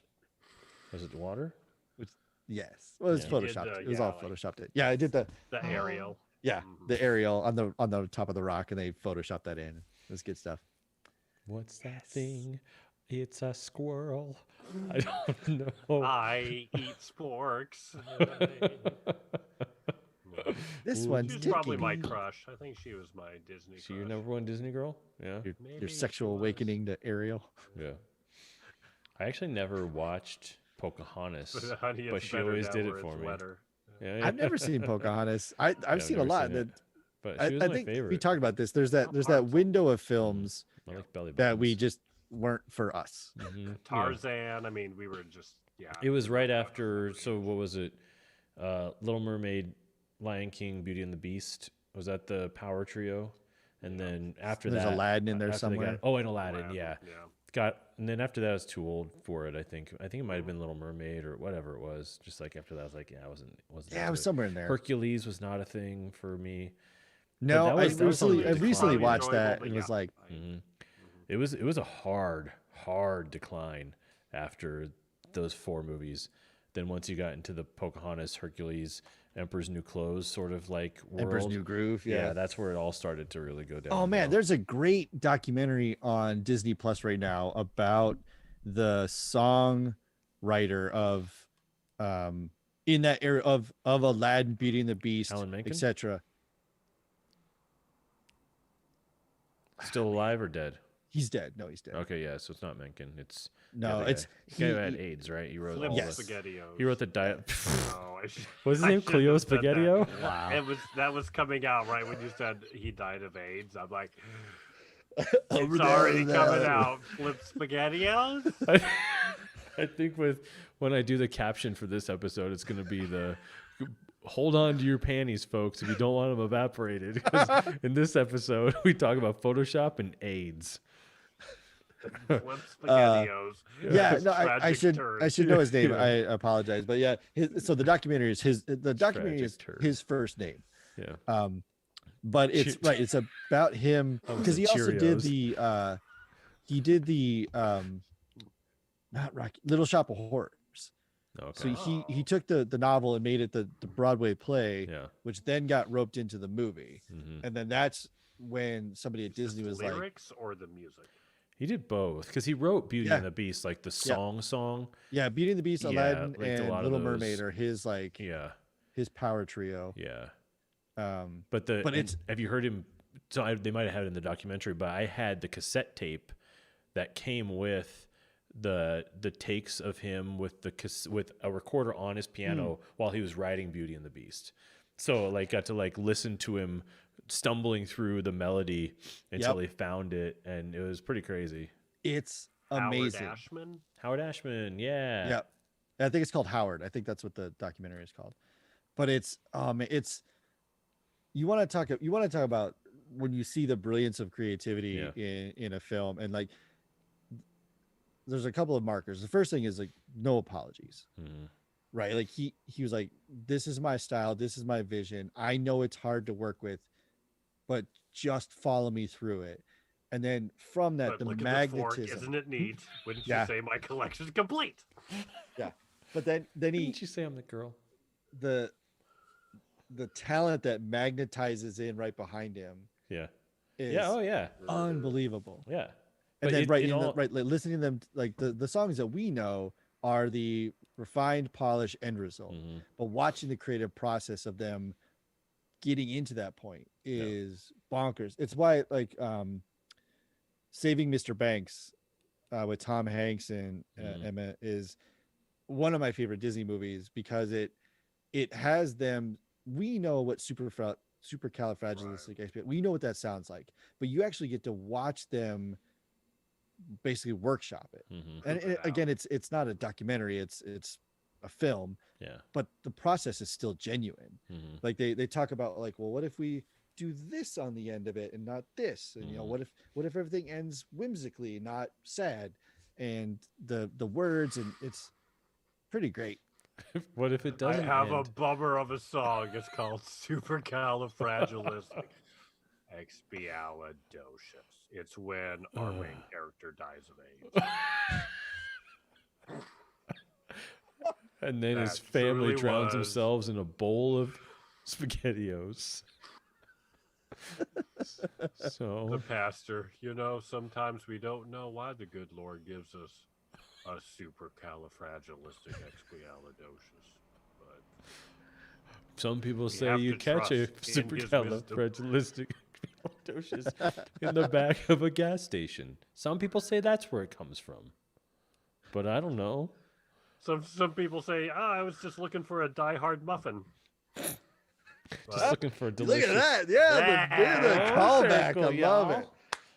If you've sung with us for the last 2.5 hours, if you listen to a that's completely separate episode, that was the payoff right there. You're welcome.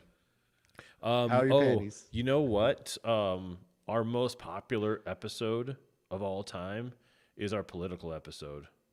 Yeah, No, it's got the really? most plays of everything that we've done. of Yeah, Oh course, no! just yeah. stick So, Trump on it. And so someone's listening. We have an estimated audience of 3, which is up from 1 last week. So, how many was that one then? like 20. 3? It's not very many. Okay. No, Yeah. but this you're talking about analytics of like replay and listen and download. Yeah, And, like actual playthroughs. It's got the most. Well, is that an after dark or was that the main up? I don't think know if it I've was got. it was I'm an After Dark. I think. okay. It's I'm just on probably the an exclusive After Dark now. what did I just Yeah. finish? I just finished Ghost, which then started the Cabin in the Woods one. You just started Cabin in the Woods one? Is that after Ghost? That Yes. sounds about right. Yeah. So yeah, on Spotify it's Ghost and then there's no Nad and then it's Cabin in the Woods. But I think there's 2 Nads back to back after that. Yeah. And then a couple nads. The You always want political those one, nads I guess. together. Yeah, it's, I got- look here. I got pretty ranty. Yeah, we said some things. Which one?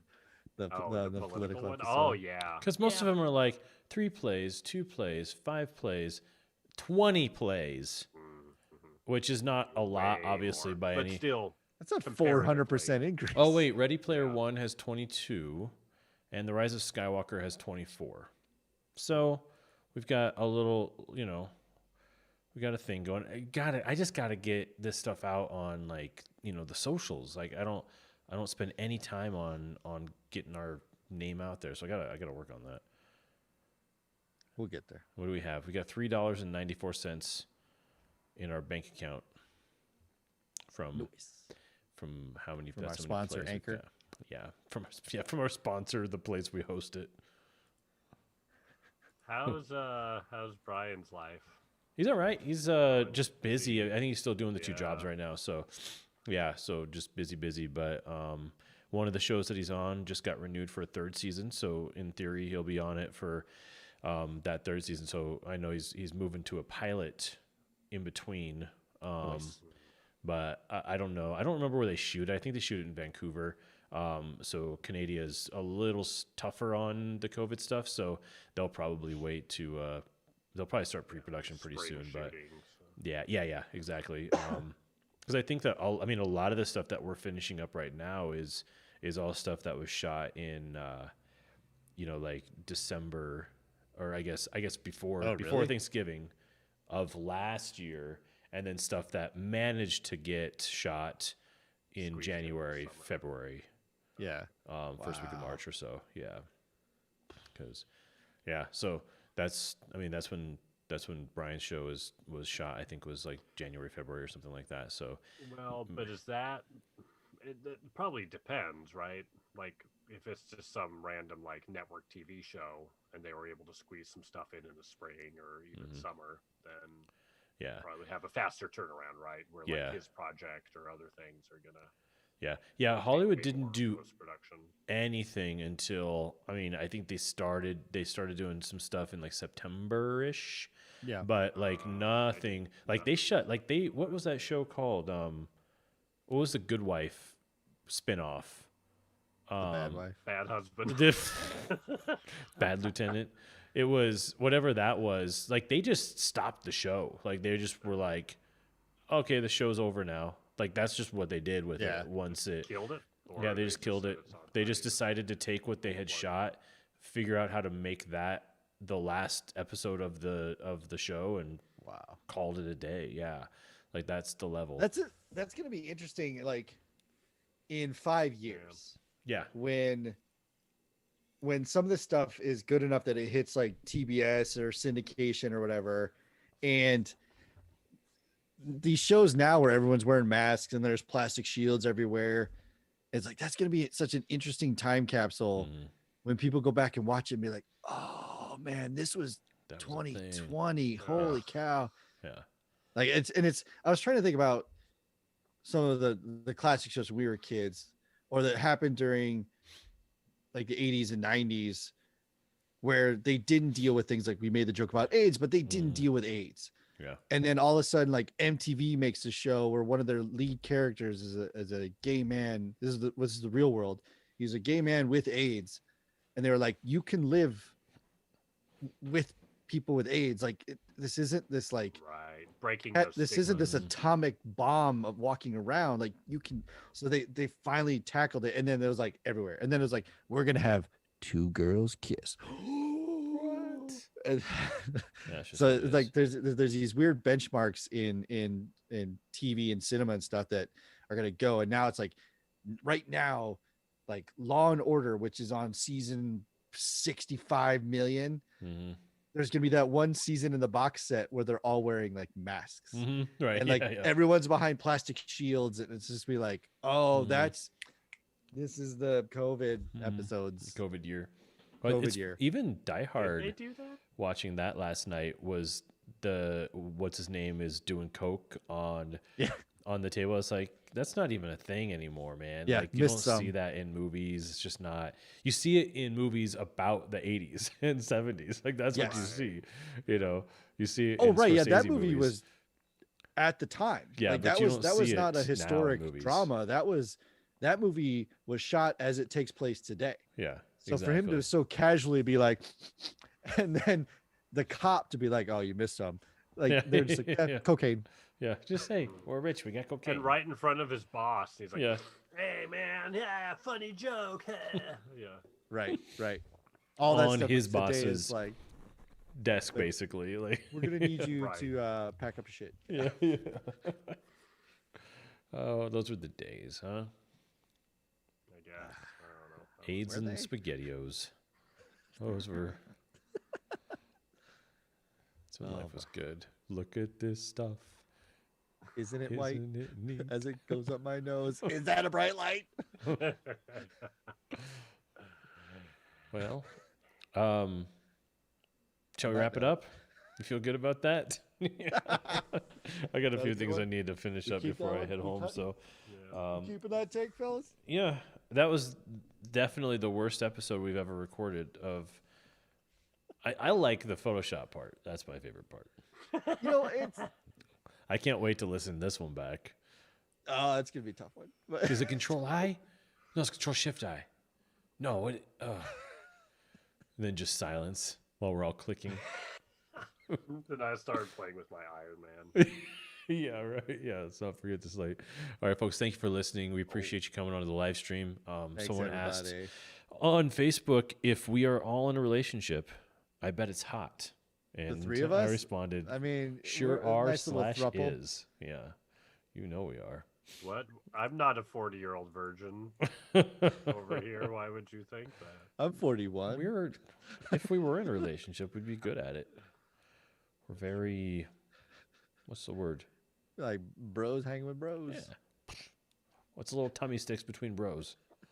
Exactly. Yeah. Bros clenching our toes. Who asked that on Facebook? Carpet. Someone named Ted Cruz. No, Shut Tom up. Chevy Cruz. I don't know him. Are you serious? Is he your friend? No, I don't know who that is. I don't know. Maybe he's Brian's friend. He sounds like someone Brian would be. Oh, friends Chevy with. Cruz, maybe. Yeah. Yeah, I don't He know. drives a mini little Chevy over a little rock. I mean, all Small comments are wiener welcome Chevy because any interaction just gonna help the algorithm. That one comment. That's right. Yeah. So, all right, find us on Spotify, on Apple Podcasts, on Caster. No, that's what we're using to stream. Other things. Find us anywhere. Find us on Instagram. Watch us I'll on post, YouTube. I promise. We Watch got us a on backlog. YouTube.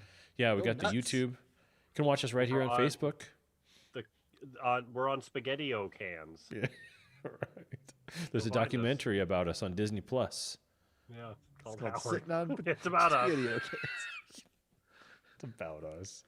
Let's try to get that to happen. New goal. Get someone to make a documentary about us. Be just hours of Who Photoshop. do we have to There's not enough murder? panties in this world for a documentary about us. If only we knew someone with That's a right. camera and microphones.